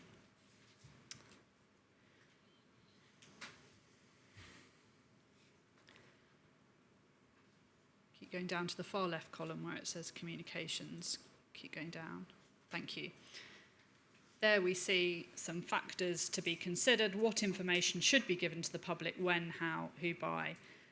How will its anxiety be managed, especially given second incident? We've already spoken about the panic aspect. what information should be given to healthcare workers and what information should be given to people at the scene. Are those the sorts of issues that were discussed in any event when you were considering public statements? I think they're very carefully formulated here, but those are the broad issues that you worry about. My concern, I assume the health system would be working its way through these issues, is the public. And what do you say to the public to try and prevent a bad event? And if a nasty event happens, how do you inform the public to minimise the impact, which is the first and the last of those bullet points. So those factors being familiar to you and something you would consider anyway? Yeah. Thank you. We can take that down. Friday the 16th of March, if we come to that now, we know that's the date on which you wrote to Sir Jeremy Hayward summarising the public health advice. And I think we've looked at most of that letter. And then finally, then, the 23rd of March, if we could go to INQ 003031 and page 1.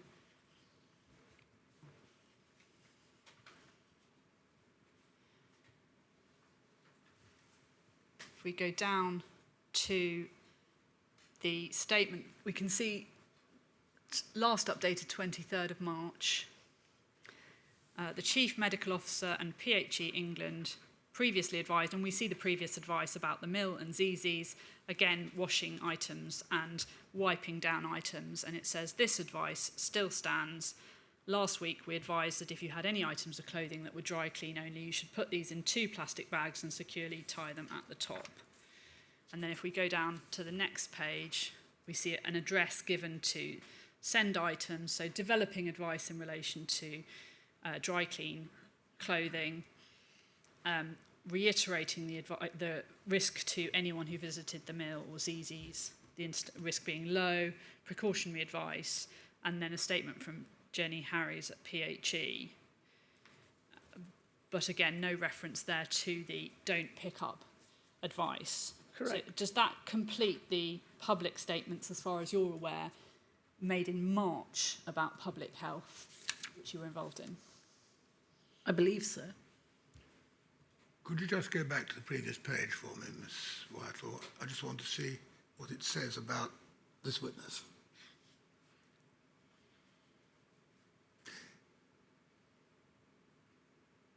I don't think it's saying, David Halley, that you've, as it were, promulgated some further public statement. It's referring back to something you've said before, unless I'm misreading it. No, it says it still stands.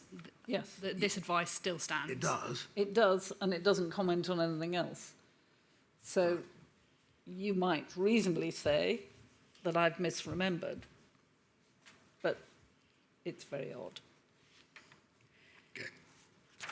I'm going to move now, please, to the public health advice following Amesbury, and we can deal with this quite shortly, but it may help to see how that develops. So the 4th of July, INQ 001436 and page 4.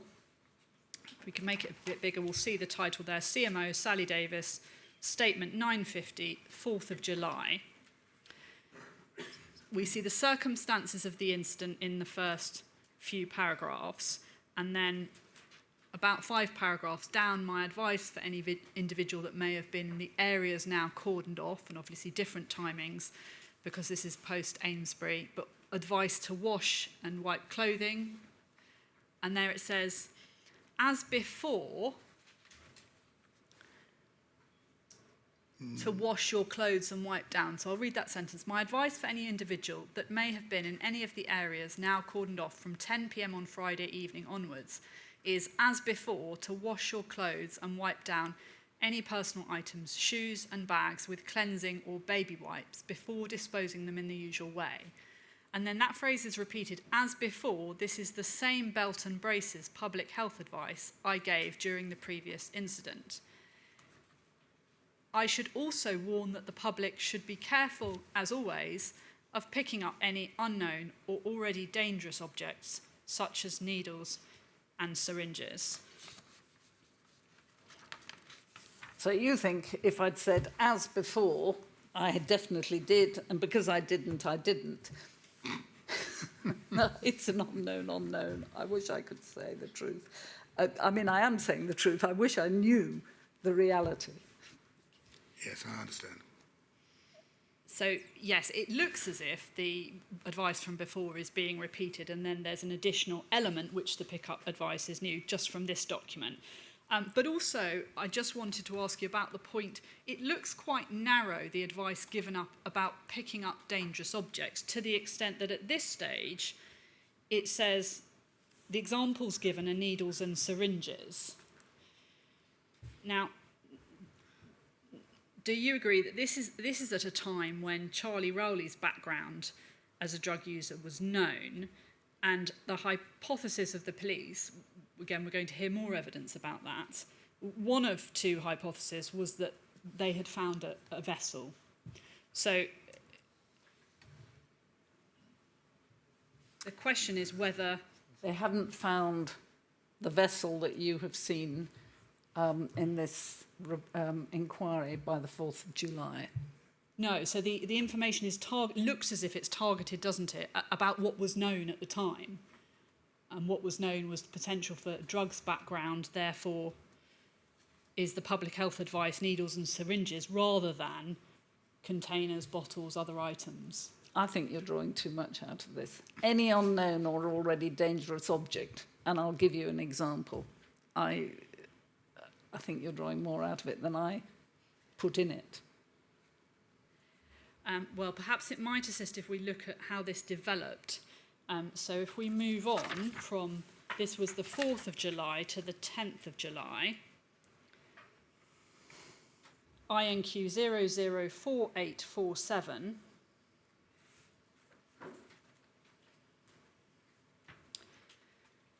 Chief Medical Officer Dame Sally Davis said, "I want to emphasise to everyone in the Salisbury and Amesbury area that nobody, adult or child, should pick up any foreign object which could contain liquid or gel in the interests of their own safety.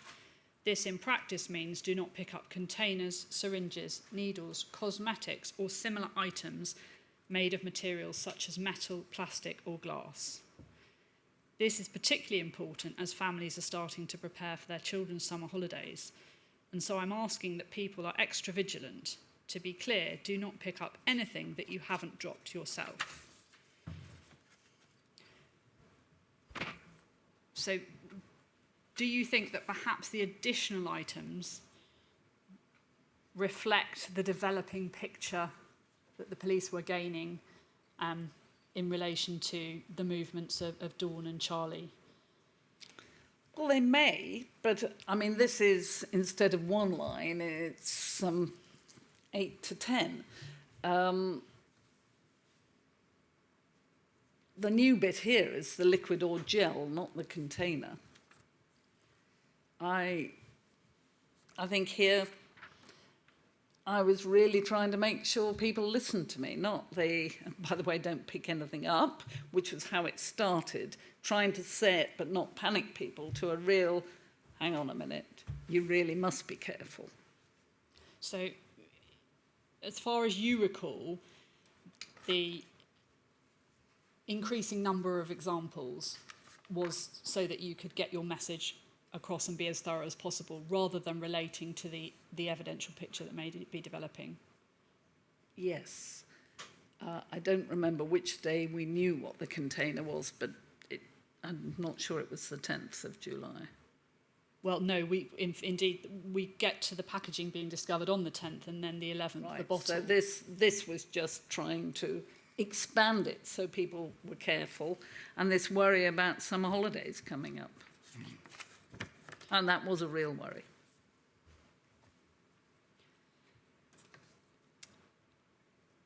Staying with the 10th of July, but finally on this point, INQ 005097, page 1. This is a letter to the Home Secretary sent on the 10th of July. Page 2, we can see it's from The new GCSA, Dr. Patrick Valance. And if we go to page 3 for the letter, Sorry, what's the date of it? 10th of July. Yes, it only says July on the letter, but the email covering says the 10th. Thank you. So the same day, and I believe you've seen this before in preparation for the inquiry, is that right? Correct. So, SAGE update to public health advice. The Scientific Advisory Group in Emergencies, SAGE, met today and considered the public health advice in relation to the recent incidents in Salisbury and Amesbury. It says Aylesbury, but it should be Amesbury. SAGE reviewed the advice given by the Chief Medical Officer to the public since March and agreed it has been consistent with the scientific evidence available at each stage. The recent change in emphasis maintains this approach. We also recognise that the change of emphasis may not be an easy message to receive, but I'm sure this is something that will be considered by the cross-government communications effort. So what do you understand the change in emphasis to mean? I really don't know. He came new, so he looked at it afresh. I think the words you're putting into my mouth is it's about don't pick anything up. But as I thought I was saying that in March, when I wrote my statement for you, I didn't think that was what this was. As we can't find anything in March, you might, if you asked him, find that was what he was talking about. But I don't know. All you can tell us, don't Yeah, so I don't know. don't attempt to second guess, as Yeah. it were, what's behind questions. It nearly always provides the wrong answer. But what you can help me about is whether you remember now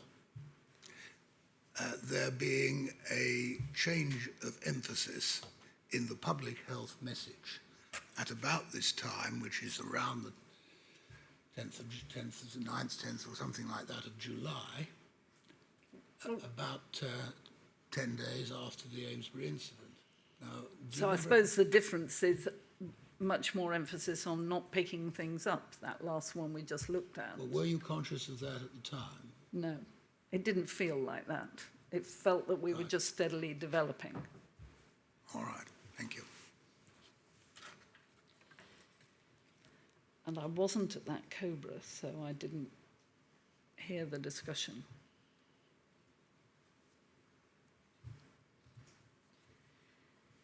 If we could have a look at your witness statement next.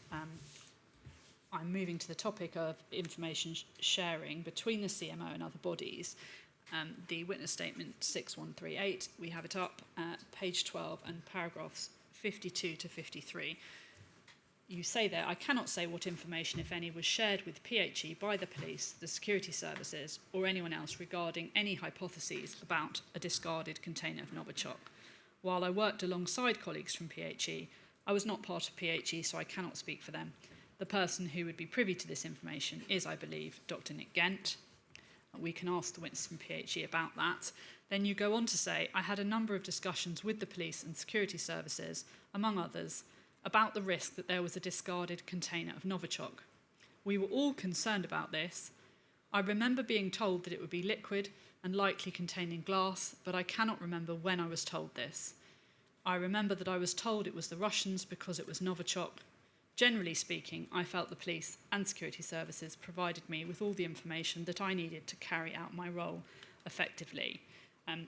You've said you can't remember when. Are you able to assist with whether it was before the 30th of June or not?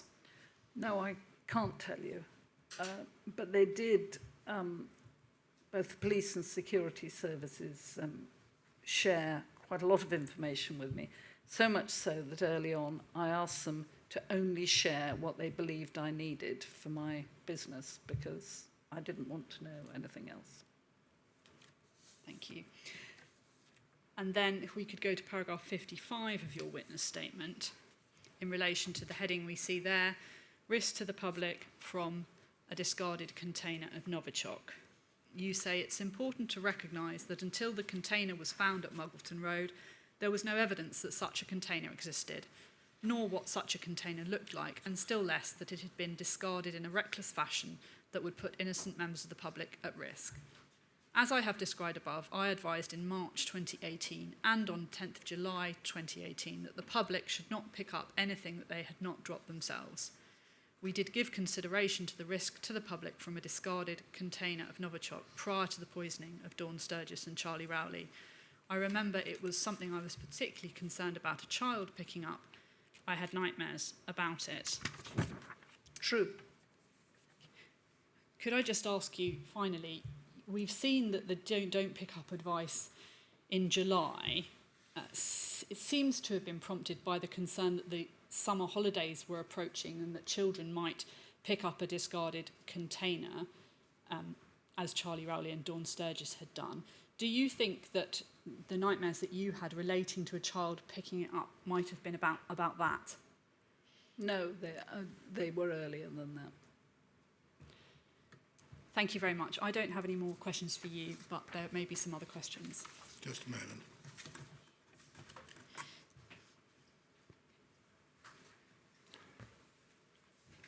Right. Yes, Mr. Nichols. Thank you, sir.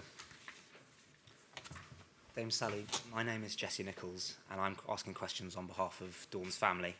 And I'm hoping to ask my questions relatively briefly and without too much alphabet soup. If we have to go to some of the documents, or if I refer to any that you'd like me to show you again that you've already seen, obviously I'll do that, but I'm going to try and avoid going back over the many documents that Ms. Whitelaw has understandably taken you to. Do you understand? Thank you. First, in relation to your role, you touched on this a number of times in your evidence, and I understood you in summary to be saying that the CMO role is totally independent, yes? Yes. You were, as you said in your statement, free to say what you felt mattered, yes? Both to ministers and the public, yes. Thank you, that's a helpful clarification. And you said in your evidence a short time ago to Ms. Whitelaw and to the chair, I was independent, I could say what I wanted, yes? Yes. But I do worry for the public and therefore have to make sure I am speaking to the evidence, the science, and carefully. Indeed, you said... I'm not reckless. I understand, and indeed you said earlier, it was page 80 today, I always act as I think is morally right and correct with the evidence. Yes. Thank you.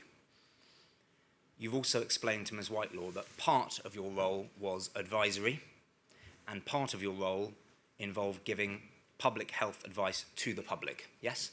Yes. That's advising the public. And so you could issue advice direct to the public and also advise ministers that such public advice should be made. Do you agree? Yes. Now, you've explained a very short time ago at the end of Ms. Whitelaw's questions that you feel confident that you were concerned before the Amesbury incident about what you've described as the nightmare. Yes. And you've repeated that nightmare scenario and your concern about it today. Yes.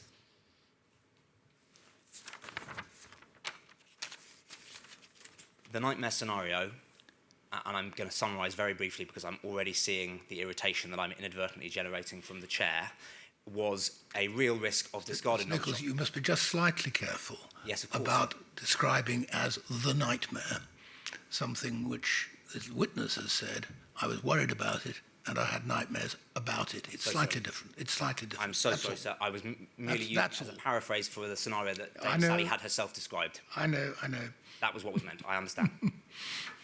The concern you had, Dame Sally, was that there was a risk of a discarded container of Novichok that a member of the public would pick up with potentially fatal results. Is that an accurate summary? Yes. It was a bit more specific than that, the recurrent nightmare. It was a child. I understand. And you've explained in your statement and explained to Ms. Whitelaw that because of that concern, that specific nightmare you say you described, you are clear in your recollection that you issued advice to the public not to pick up items in the way that you've described.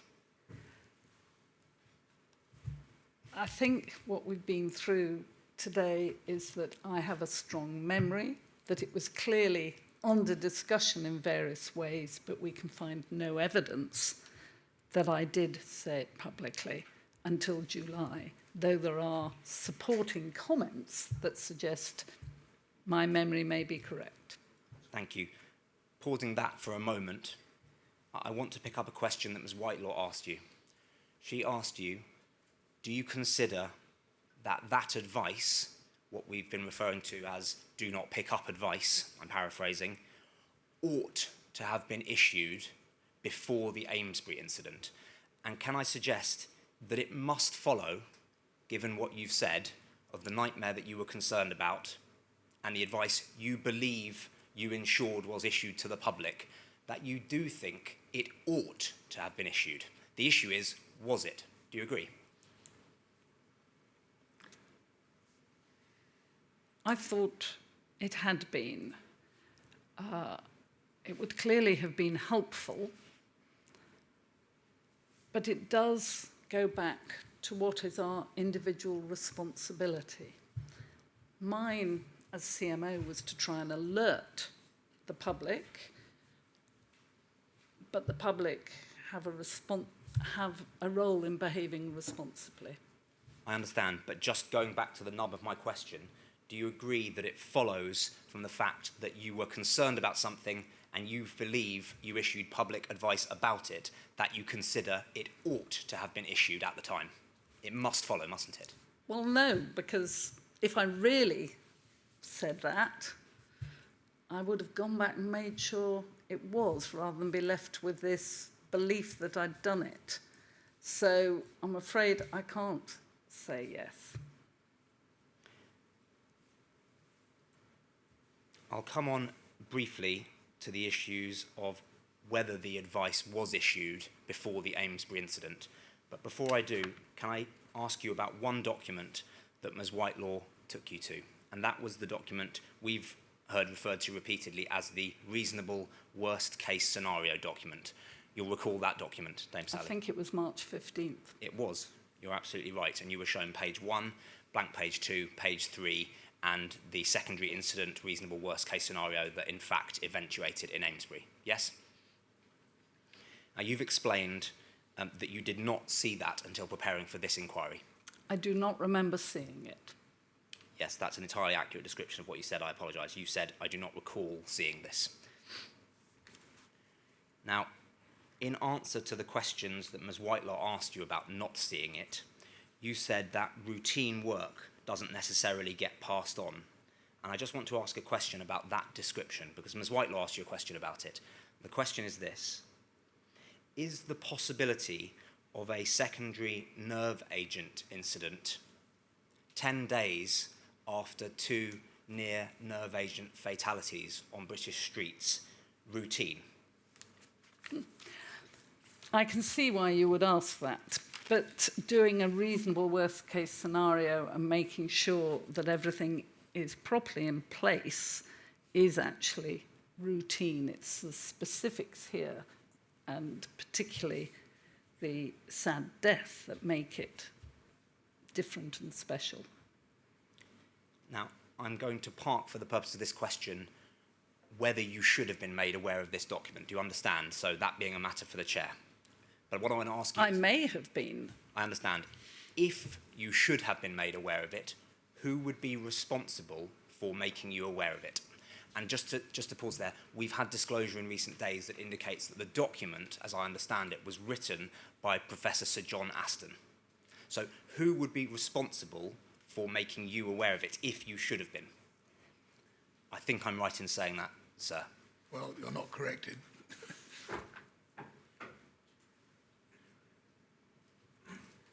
Let's see whether we can. It's a document, a different document, which has a reasonable worst case scenario, which is Professor John Aston. I don't have confirmation at present that that is the same. I would need to check. It may be my error.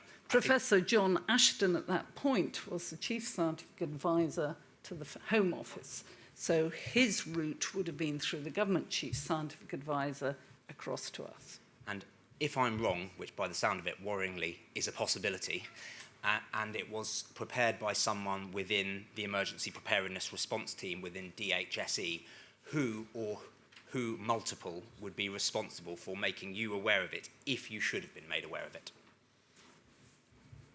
So the Department of Health has a number of directorates and teams within them working on different subjects, and that would fall to the emergency preparedness team, who work very closely with PHE. The CMO sits on their own with a team of 13, supported by all those very different directorates, and they share information, some routinely, some on the need to know, some because they want advice, and some, when they're very busy, they wait until they've finished it and then say, we did X or Y. So I don't really know. It was an extraordinarily busy time. That 2 weeks were non-stop meetings and discussions, and I may have been shown it.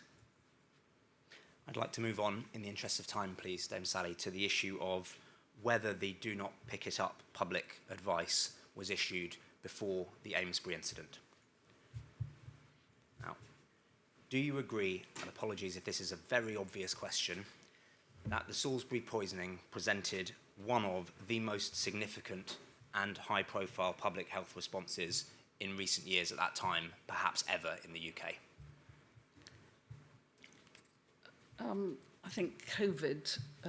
At that time, because of course it was 2018, and we're thinking about matters as they were at the time and what was in people's minds. Well, I would talk about Ebola and many other things. This was grave, it was horrible and very sad. It was one of a major event, absolutely. I'm going to come on, I hope in a summary form, to ask a series of questions that can help to explore the suggestion that that advice was issued before the Amesbury incident. I'll go as briefly as I can. But before I do that, can I step back and ask this question?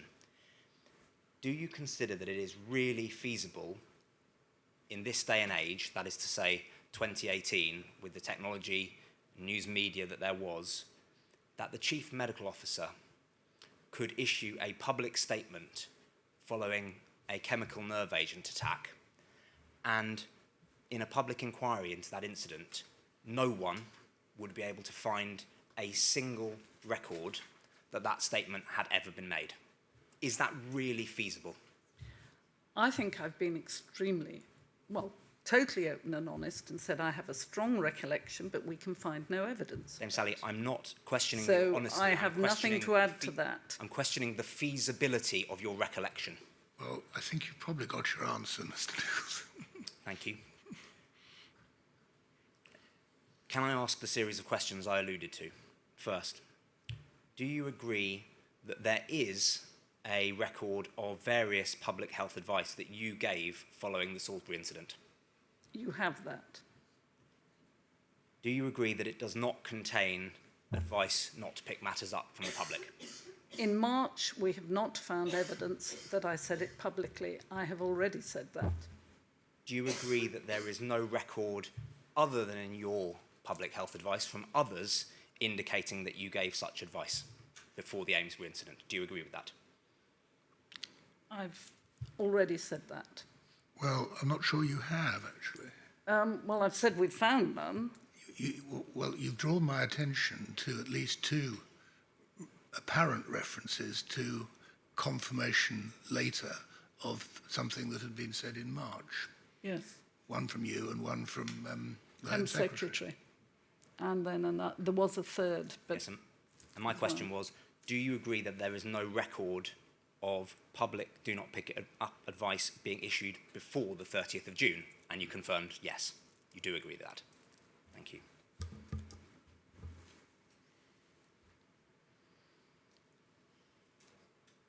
Do you agree that the information we have of your own communications, and in particular I'm referring here to the letter to the Cabinet Secretary, do not indicate at that time, accepting of course the date, of you referring to public do not pick it up advice? Do you agree? yes, but you're assuming that I would have put it, and it may not have been germane to that letter. Sally, I should be clear, I'm not assuming anything, I'm simply testing your recollection by reference to the contemporaneous material so an assessment can be made of it. I hope that's clear. can I ask for one document to be brought up, which I don't think we've seen, but I'll be corrected if we have seen it. Don't worry. It's INQ004826. What you're going to see, I hope, if I've succeeded in giving Bijal enough notice about the reference, is a document which is in the same format as the interview with Chris Whitty that we saw attached to an email. Do you recall that, Dame Sally? Chris Whitty's. You were asked some questions by Ms. Whitelaw about it, and it dates from June 2018. Do you understand? Yes. We know it dates from June, do we, Mr. Nichols? We know that Chris Whitty's dates from June, And this is a similar format. and this is undated, but in a similar format typographically. The heading is the same, even the bullet point format is the same. Right. Do you understand, Dame Sally, what I'm... I'm sorry, you're going round in such a way. I'm getting muddled. This is an interview that you appear to have It done. is in a similar format to that of Chris Whitty. Correct. I don't remember the interview. I can't tell you the date. Yes. The point is that Chris Whitty's appears to have been part of a debrief process that took place in June 2018, before the Amesbury incident. It's about the 27th of June, Yeah, isn't it? the email that attaches it says the Yeah. 20th of June, and it's INQ4834. Thank you. So it appears here that you're giving an interview as part of a debrief process I before the... clearly was, but we don't know the timing, Well, is all I'm saying. I understand. It appears to be before the Amesbury incident because of both the content and because, do you agree, it would be slightly surprising if in the midst of the post-30th of June Amesbury incident, you were engaged in debrief processes within the Department of Health about the previous incident? You're making a judgment call that I'm not able to make because I don't have the date. Well, we don't have the date, and so I'm extrapolating based on what we do have when it may have been Yeah. from. And I'm sticking to the facts because I understand, have to. because you don't know. No. Now, do you agree that that interview, the date being unknown, but I've asked you the questions you just heard, doesn't refer to there being any public do not pick it up advice? I agree, but it doesn't refer to any other communications except concern about secure communications. So, it might well not have done. Is there anything in this at all about advice to the public about anything? No. No. The point is Right. that I've tried to find all contemporaneous material Well, that's where very Dame helpful. Sally has indicated an account of what happened apparently before the Amesbury Yeah, incident. but and this is one but, document. but forgive me, this isn't about public health advice at all, is it? It's about the public health response. It's about the response, but it's not about not washing or putting things in washing machine or double bagging things that need dry This is cleaning. actually about the scientific advice, if you read it. It's about science, that the GCSA was a big help because he was close to me, academic expertise. Next question on this topic, please, Dame Sally, moving off this document. Do you agree, based on what Ms. Whitelaw has shown you, that the public do not pick it up advice that was issued following the Amesbury incident was published nationally on the gov.uk website? I know that advice was published saying that. I'm not saying it was the first time. And one of the entries from you on the 10th of July contains on the website a picture of you with your statement of what you said. Do you agree? Yes. Do you agree that if that advice, do not pick it up advice, had been made before the 30th of June, it would be reasonable to expect that it would appear on the gov.uk website? Generally, things did, yes. However, I've been quite clear that we can find no record of my memory. Now, I finished with those questions, and I want to try and tie those threads together briefly with these questions. You explained at the very start of your evidence to Ms. Whitelaw very fairly that, and I'm quoting, you said, "My memory of dates is never brilliant." Do you recall that? It's a fact. On reflection, Dame Sally, is it possible, do you think, that looking back after what happened, you think that the public do not pick it up advice should have been issued, and that has affected your recollection? No, that's definitely not the case. The issue in question is, was it said or not? My memory is yes, we can find no evidence. Ms. Whitelaw took you to 2 documents, possibly more, that made some reference, and you've referred to them yourself, to there having been previous advice. And you're nodding your head. I only say that for the transcript. Yes? Do you think it's possible that they refer to previous advice because there was an understanding after what happened in Amesbury that such advice should have been given, but it wasn't? No, that would be absolute rubbish and against my morality. They weren't your statements, then, Sally. They were from the Secretary of State. One was from me, the other from a Secretary of State. I absolutely refute that. I'm not suggesting dishonesty. I'm suggesting there was a I'm sure misunderstanding. that those statements were made in the belief that I said it in March. Yes, that's what I'm suggesting. That the belief was you'd said it in March because that obviously should have happened, but it didn't. No, I think you're trying to suggest there was a cover-up. There was no cover-up. Now, penultimate topic, please, and that is, if your recollection is correct, that is to say that you did make that public statement not to pick up matters that we cannot find evidence of. Yes, but if that were correct, would you agree that it is very concerning that there is no record of that? Can I suggest why? It would be very concerning because it would suggest that, that public health advice from the CMO doesn't even reach the internet or any archives of any of the departments involved, such that anyone can find it. That's not likely to be very effective public health advice, is it? Do you see the point? So I have been very straightforward that we have not been able to find factual evidence of my memory, and I have been open that that might mean my memory is incorrect, but it's unusual that I have a strong belief. So I have been totally open on this. Final topic, please. And this relates to 2 documents at national political level. Can I ask you to look, please, at INQ 005814? And this is a compendium of minutes of COBRA meetings. Just while it's being brought up,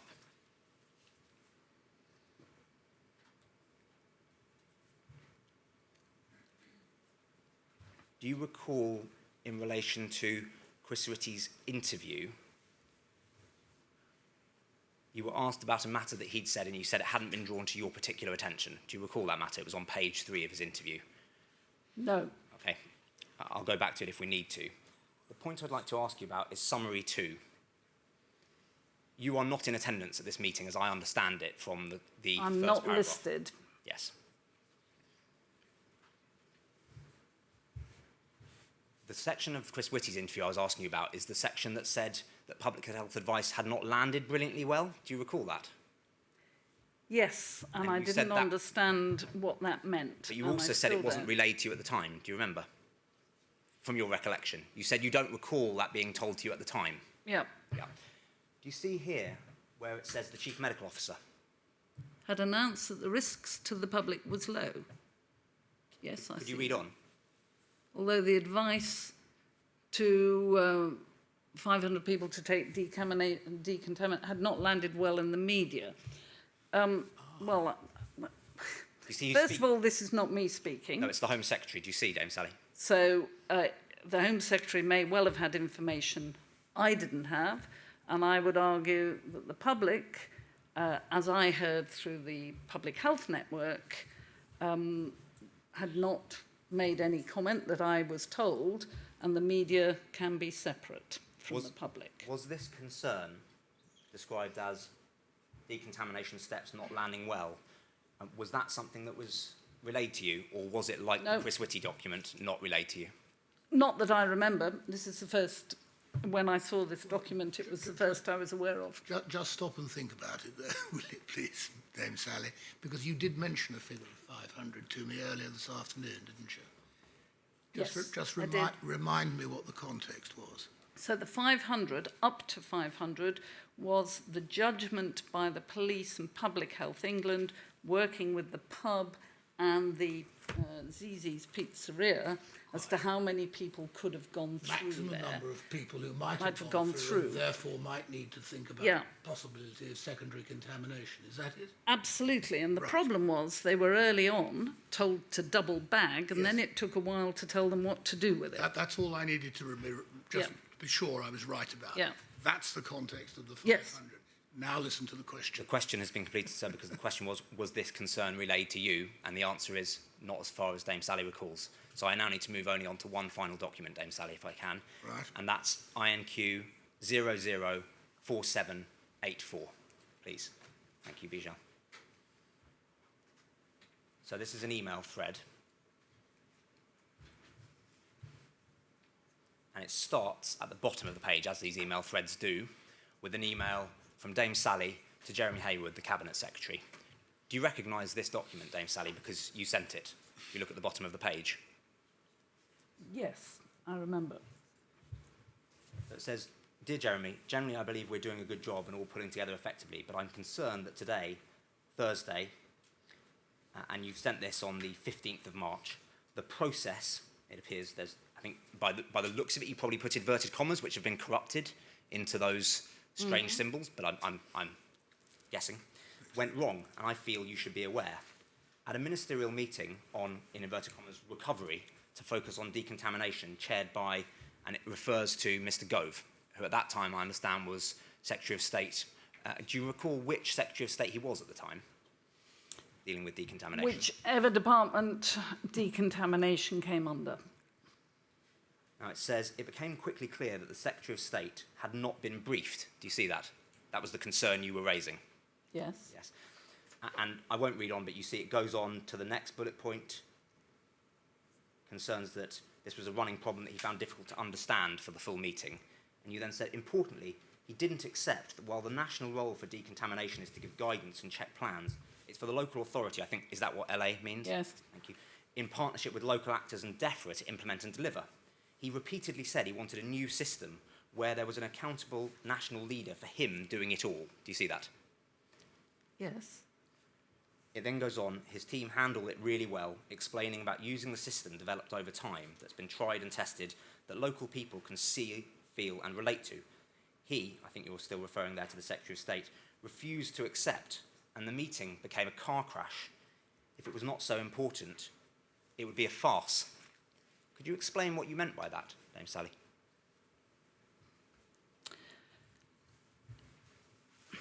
It's rarely successful to make up new processes and policy in the middle of an emergency. He appeared, because he had not had a briefing, to want to do that. And as it played out, it was worrying. You will tell me if this is wrong, but could it be described as a concerning level of political interference in the public health response that you were involved in, or is that inaccurate?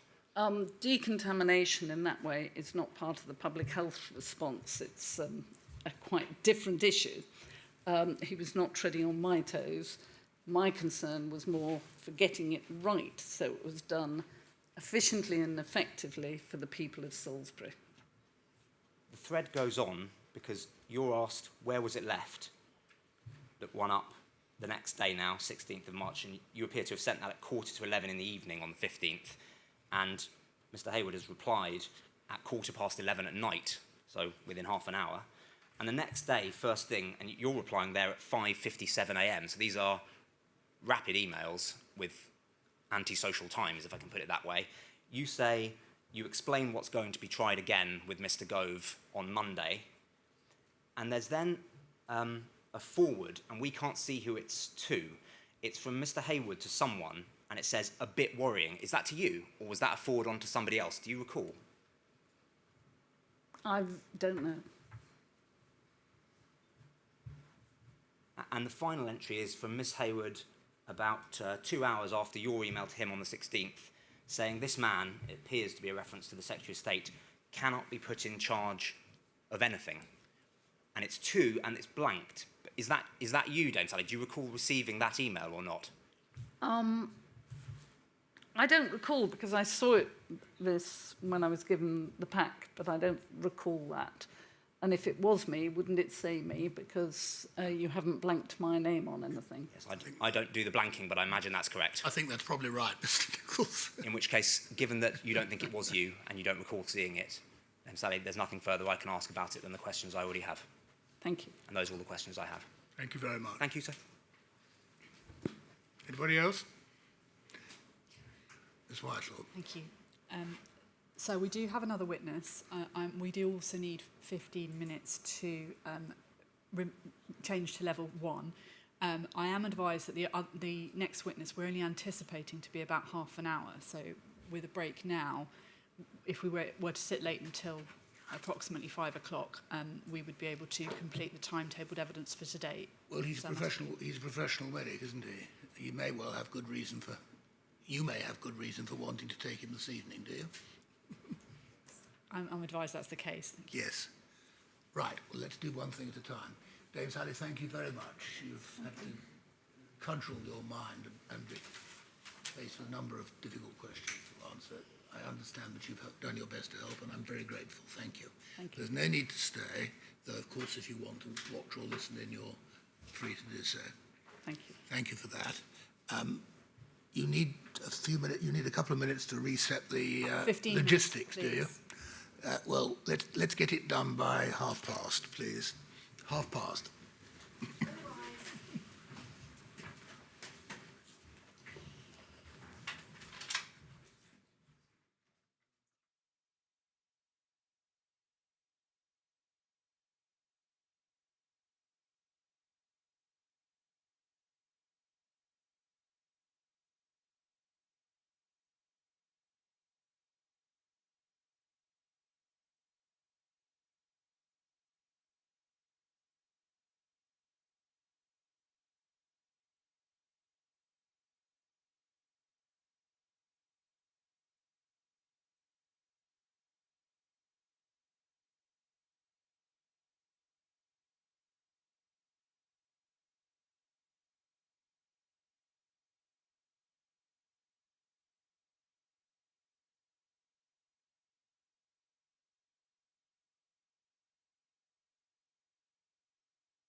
Yes, Miss Pottle. Yes.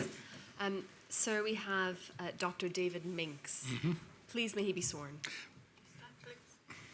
Repeat after me. I do solemnly, sincerely and truly declare and affirm that the evidence I shall give shall be the truth, the whole truth, and nothing but the truth. Lovely.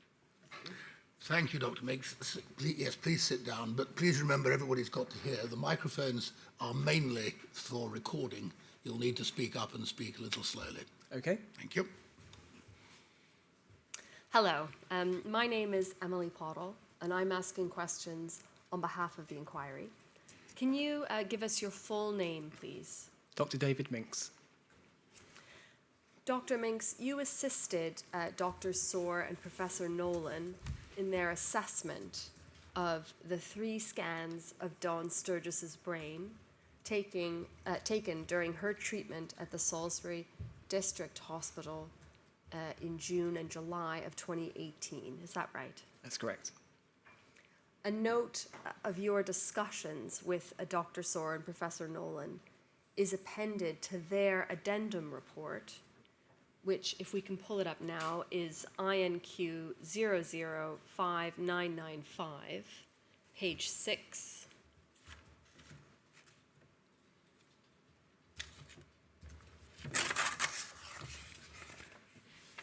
And here we can see a record of JS, that's Jasmeet Soar, and JPN, that's Professor Nolan, record of review of the brain scans with Dr. David Minks, consultant neuroradiologist. Do you see that? Yes, that's correct. Have you had a chance to read through this record of discussions before giving evidence today? I have. And does it accurately record your discussions with the doctors? Yes, it does. Okay.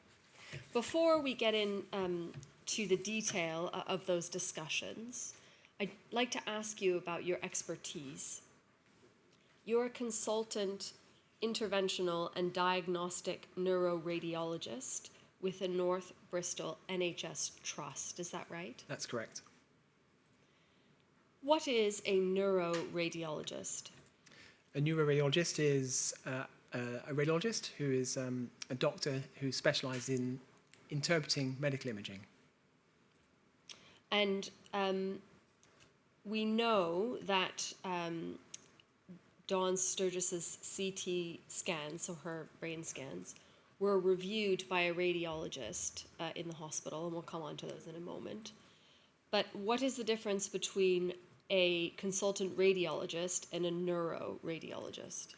A neuroradiologist specialises in interpreting the imaging just from the central nervous system, so the brain and spine. I see. And an interventional and a diagnostic neuroradiologist, I suppose the clue must be in the name, is somebody specialized in diagnosis, is that right? Yes, yeah, they're two sides of the same coin. As an interventional neuroradiologist, part of my job involves doing minimally invasive operations on the brain blood vessels. So I interpret scans, I also do operations. Okay, and I think you said minimally invasive operations on the brain blood vessels, is that right? That's correct, yes. And the other side is interpreting the results of scans, and that would be diagnosing. Would it include diagnosing, for example, hypoxic ischemic brain injuries? That's correct, yes. I see lots of patients who suffer from vascular problems of the brain, including stroke and hypoxic ischemic brain injury.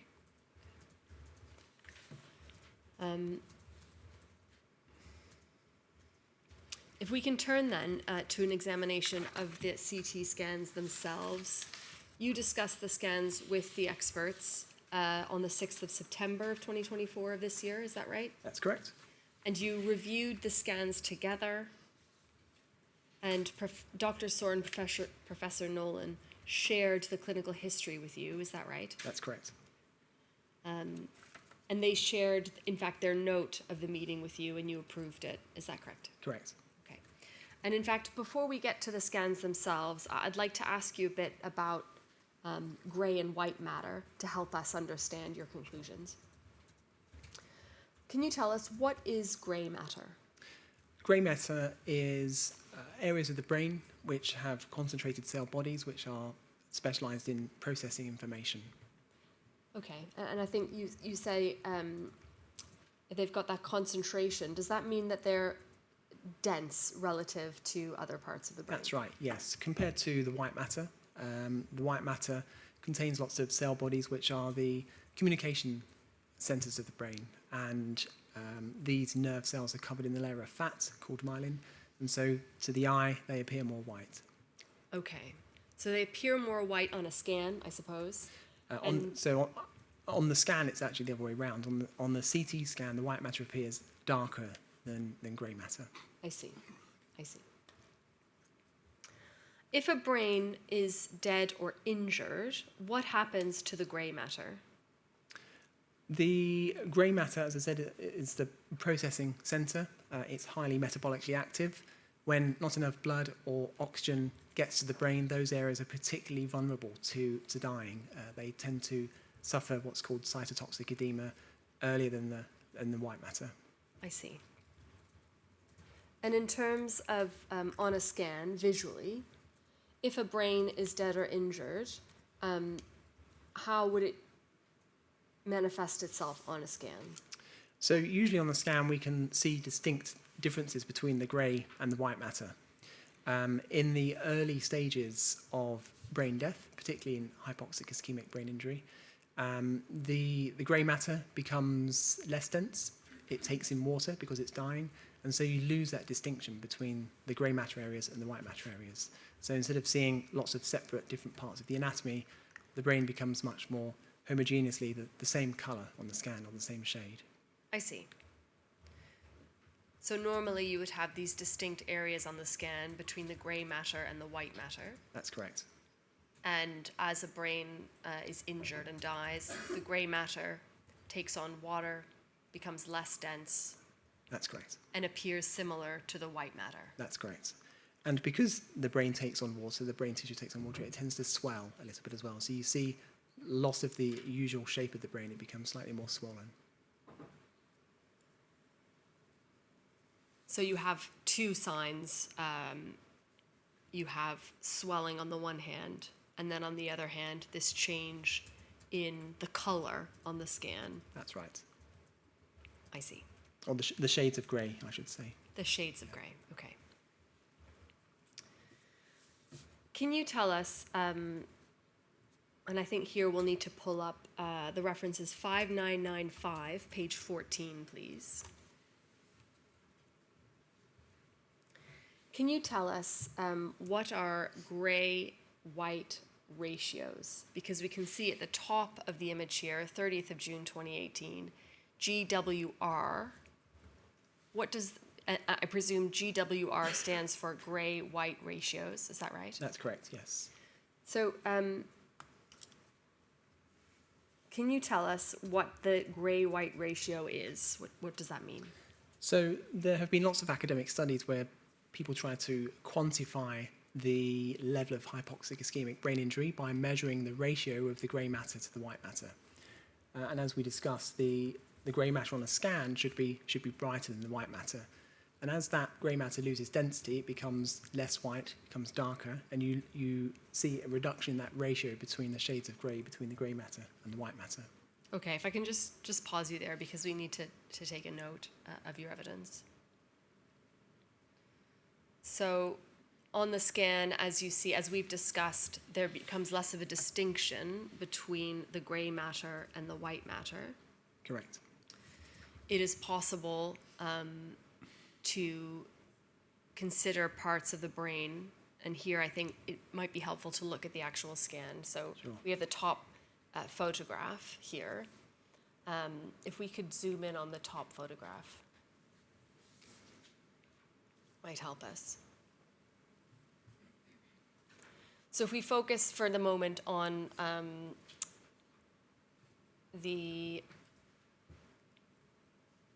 if we could scroll down, it should be the image yes, this is the right one, thank you, okay. So if we focus here for the time being on the left-hand side of the picture, we can see a circle in pink. Can you tell us, what is that? That is an area of the brain called the head of the caudate nucleus. And that's one of the grey matter nuclei. Okay. And if we look, it's difficult to make out, but we have some figures recorded in pink as well. And the middle figure, it says mean and 28.9. What is that measurement, 28.9? That is the average density within the region of interest that I've marked there with the pink circle. Okay. And that's measured in Hounsfield units, HU. So we have the measurement there of the density of what ought to be part of the gray matter of the brain, and the specific structure in the gray matter is the caudate nucleus. Correct. And can you help us with the blue circle? What's circled in blue there on the image? The blue is an area which should relate to the posterior limb of the internal capsule, which is a prominent white matter tract in the brain. As you can see from the image, there's no clear grey or lower density structure there that you should be able to see. It's quite indistinct. It's quite difficult to mark there. And the figures, if we look in blue, the figures in blue, the middle figure, again, we have mean 28.35. Is that, again, a measure of the density of that part of the brain, the posterior limb of the internal capsule? That's correct. Okay. And so to figure out the gray-white matter ratio, you take, we can see on the left-hand side, you take the figure, the measurement of the density for the caudate nucleus, which is the gray matter, and divide it by the figure which represents the density of the white matter. And you have a ratio there of 1.021. Is that right? That's correct, yes. And so that figure, 1.021, is the ratio. And I think you were telling us earlier that there are studies which have been conducted which look at the ratios of scans for people who've suffered a suspected injury. Is that right? That's correct. And so, and please correct me if I'm getting this wrong, I'm simplifying it, but you can plug that figure into the study and see whether this ratio corresponds with a person who is likely to have a significant brain injury. Is that right? Correct. Yes, correct. Okay. There are a number of these measurements appended to the expert report. I'm sure everyone will be relieved to hear that we're not going to go through all of them. Sure. But can you just summarize for us the measurements that you took from these scans? What did they show? So there's no consensus on what the grey-white ratio should be in the literature. There are many, many research studies, and they all come out with slightly different figures. And that's partly because it depends on where you measure, how the scan was acquired, what radiation dose was used, what type of scan was used. But when I compare these figures to many of these studies, some of the figures do reach the critical threshold for what one systematic review calls a 0% false positive rate. Okay, I'm just going to pause you there just so we can Sure.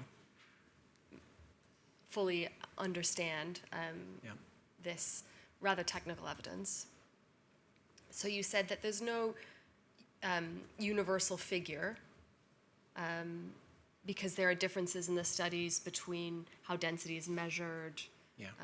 And so you can't say for certain someone with a ratio of 1.01 definitely meets the threshold for having a brain injury. There are differences in the studies. I think we can understand that. Yeah.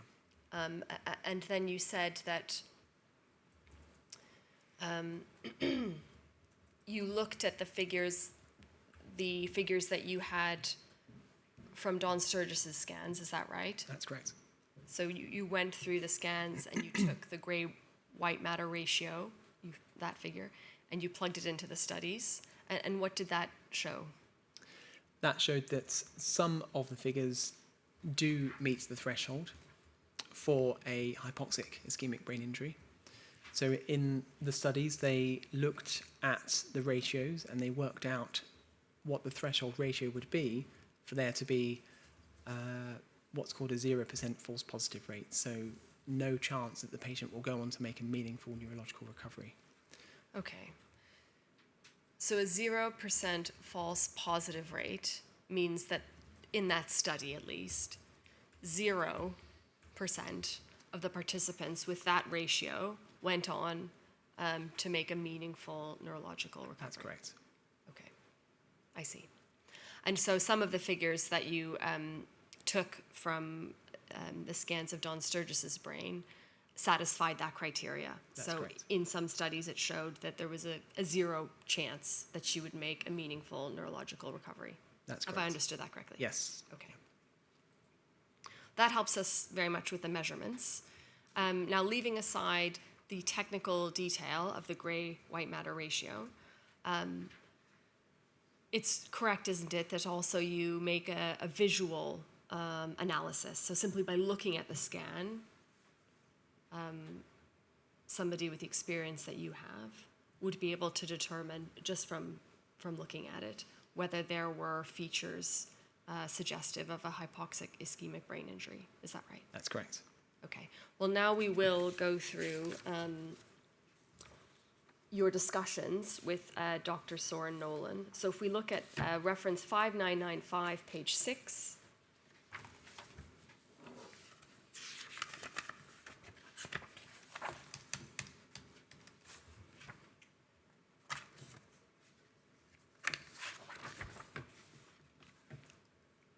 And looking at the scan number 1, so if we just scroll down a little bit here, you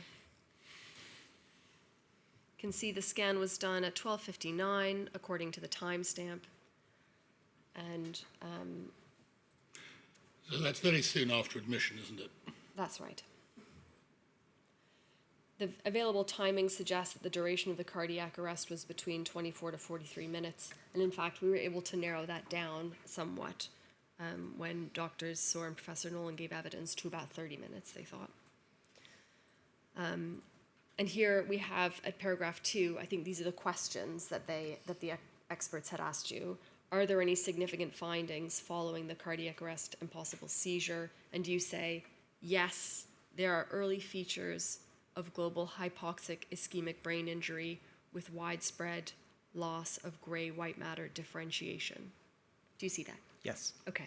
Then can I just ask you, rather than me read out and you confirm, can you just tell us what you were able to understand from reviewing the scans done on the 30th of June? Okay. Well, I should clarify that in usual clinical practice, we don't measure the grey-white ratios. But in this case, I did, just to help confirm to myself and also to Dr. Soren and Professor Nolan that we were seeing subtle early features of global hypoxic ischemic brain injury. But when I looked through Dawn Sturgess' scan, the first thing that I noticed was that there was loss of grey-white differentiation. And I look at many, many brain scans every single day. I'm used Can I to just picking up. pause you there? Just we need to take a note of your evidence, so if you could just slow down a little Sure. bit. So you said when you looked at her scan, the first thing you noticed was there was a loss of gray-white differentiation. That's right. And You look at many brain scans every single day. yes. And then, pardon me, I interrupted you. That's fine. And so we quite frequently see patients who have suffered a devastating brain injury. And so myself and my colleagues, we're used to picking up these subtle findings. Just by looking at them. Just by looking, yes, yeah. Okay. And then on this occasion, you did measure the ratios, which we've discussed.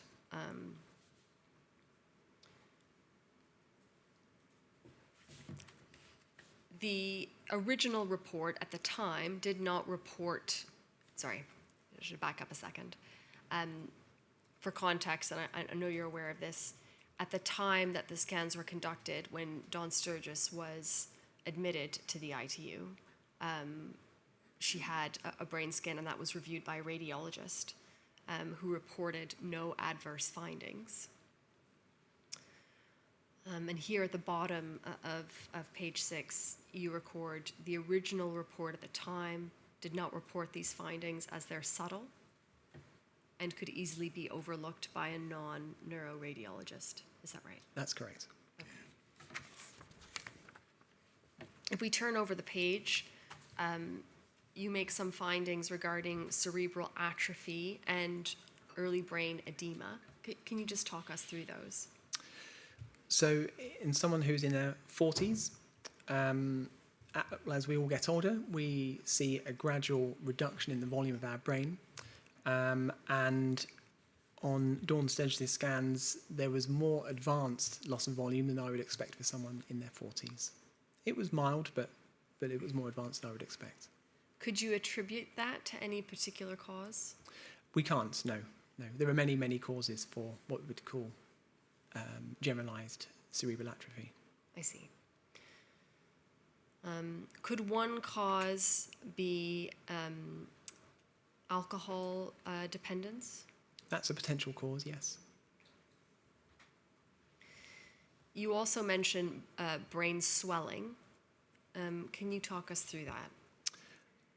Particularly down towards the base of the brain, which is on the slides that we saw earlier, there is some very mild compression of some of the fluid reservoirs that sit in the centre of the brain called ventricles. They're smaller than I would expect.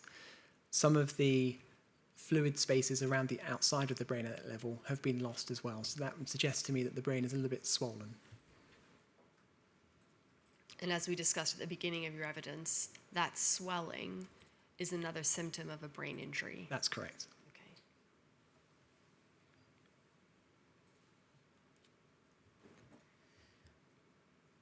And you confirmed with the experts that there were no traumatic injuries visible on the scan following a possible fall or seizure in the bath. Correct. And there was no evidence of excessive secretions. Is that right? Correct. If we move on then to the scan on the 6th of July, so that's the second scan on day 7 of her admission to the intensive care unit. Dawn Sturgess was still sedated at that point and ventilated, and she was having possible seizures and abnormal, well, they weren't sure if they were seizures or abnormal movements. She had a flat EEG and a low platelet count of 42. And she had been receiving dual antiplatelet therapy. The experts asked you, when reviewing her scan, how severe is the hypoxic ischemic brain injury? And what were your findings? On this scan, at day 7, it was very severe, very advanced hypoxic ischemic brain injury.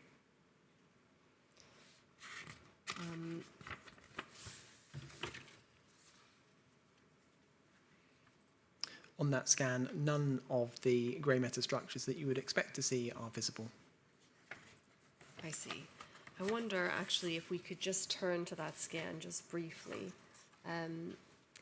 It's page 17 of the addendum report. Thank you very much. You can just zoom in here. We can see 6th of July.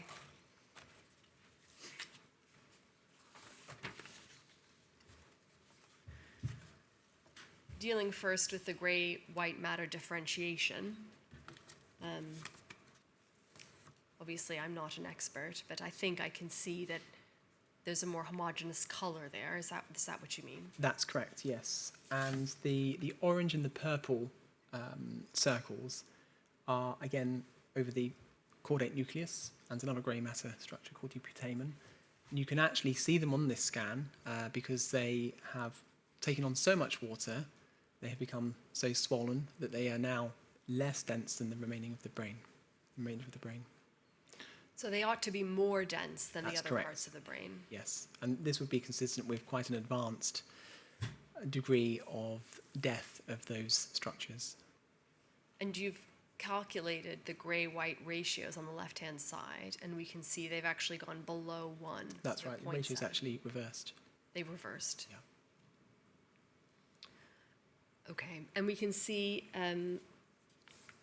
on the right-hand side of the image, which is in fact the left-hand side of the brain, we Correct. can see a white sort of cloud-like structure. What's that we're looking at? That is a bleed. That's a recent hemorrhage into the brain. I see. So the rest of it, although it looks dark to us, is properly described as white matter, is that right? That's right, yes, yeah.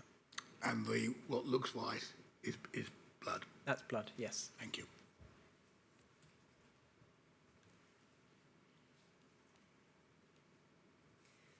In your discussions with the experts, you say that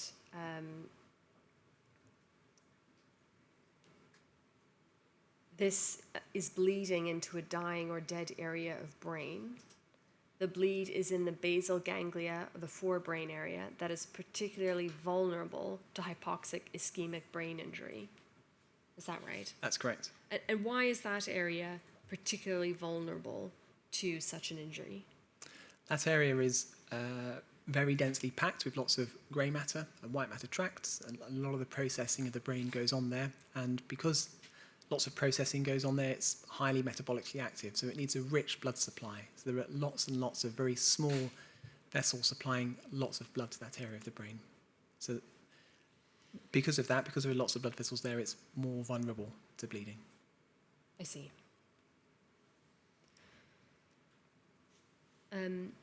The experts had described initially in their report that they were surprised to see the bleed on that scan on the 6th of July. Why is it uncommon to see a severe bleed in such a setting?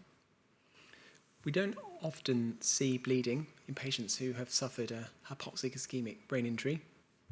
And I think it's probably because we don't usually scan these patients this far down from the index event, from the cardiorespiratory arrest. And usually we would pick this up earlier on, and we would have made a decision after discussion with the family to withdraw life-saving treatment before we get to this stage. I see. And the swelling, which you had noticed on the scan from the 30th of June, how had that progressed on this scan on the 6th of July, pardon me? It has significantly progressed. The global swelling due to the hypoxic brain injury is now severe, and there's also quite significant swelling associated with that bleed. And what would be the prognosis if one was considering the hypoxic ischemic brain injury alone? That injury alone, would that be sufficient for a poor prognosis? A very poor prognosis. I would predict it would not be compatible with surviving. And with the bleed, I suppose it would be the same. The same, yes. I'm going to move now on briefly to the scan of the 7th of July,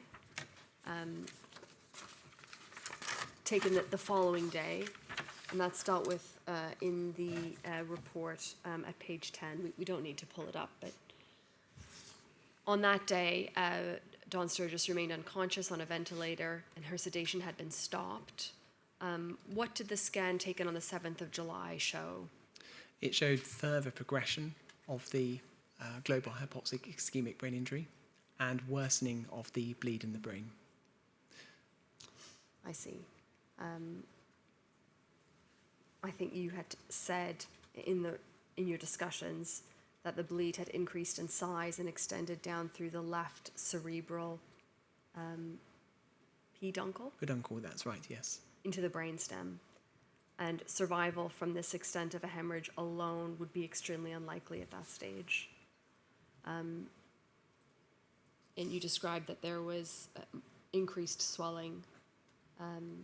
And you were asked about the prognosis, but you said, as stated already, this is a devastating brain injury, and in my opinion, would not be survivable. That's Is that correct. right?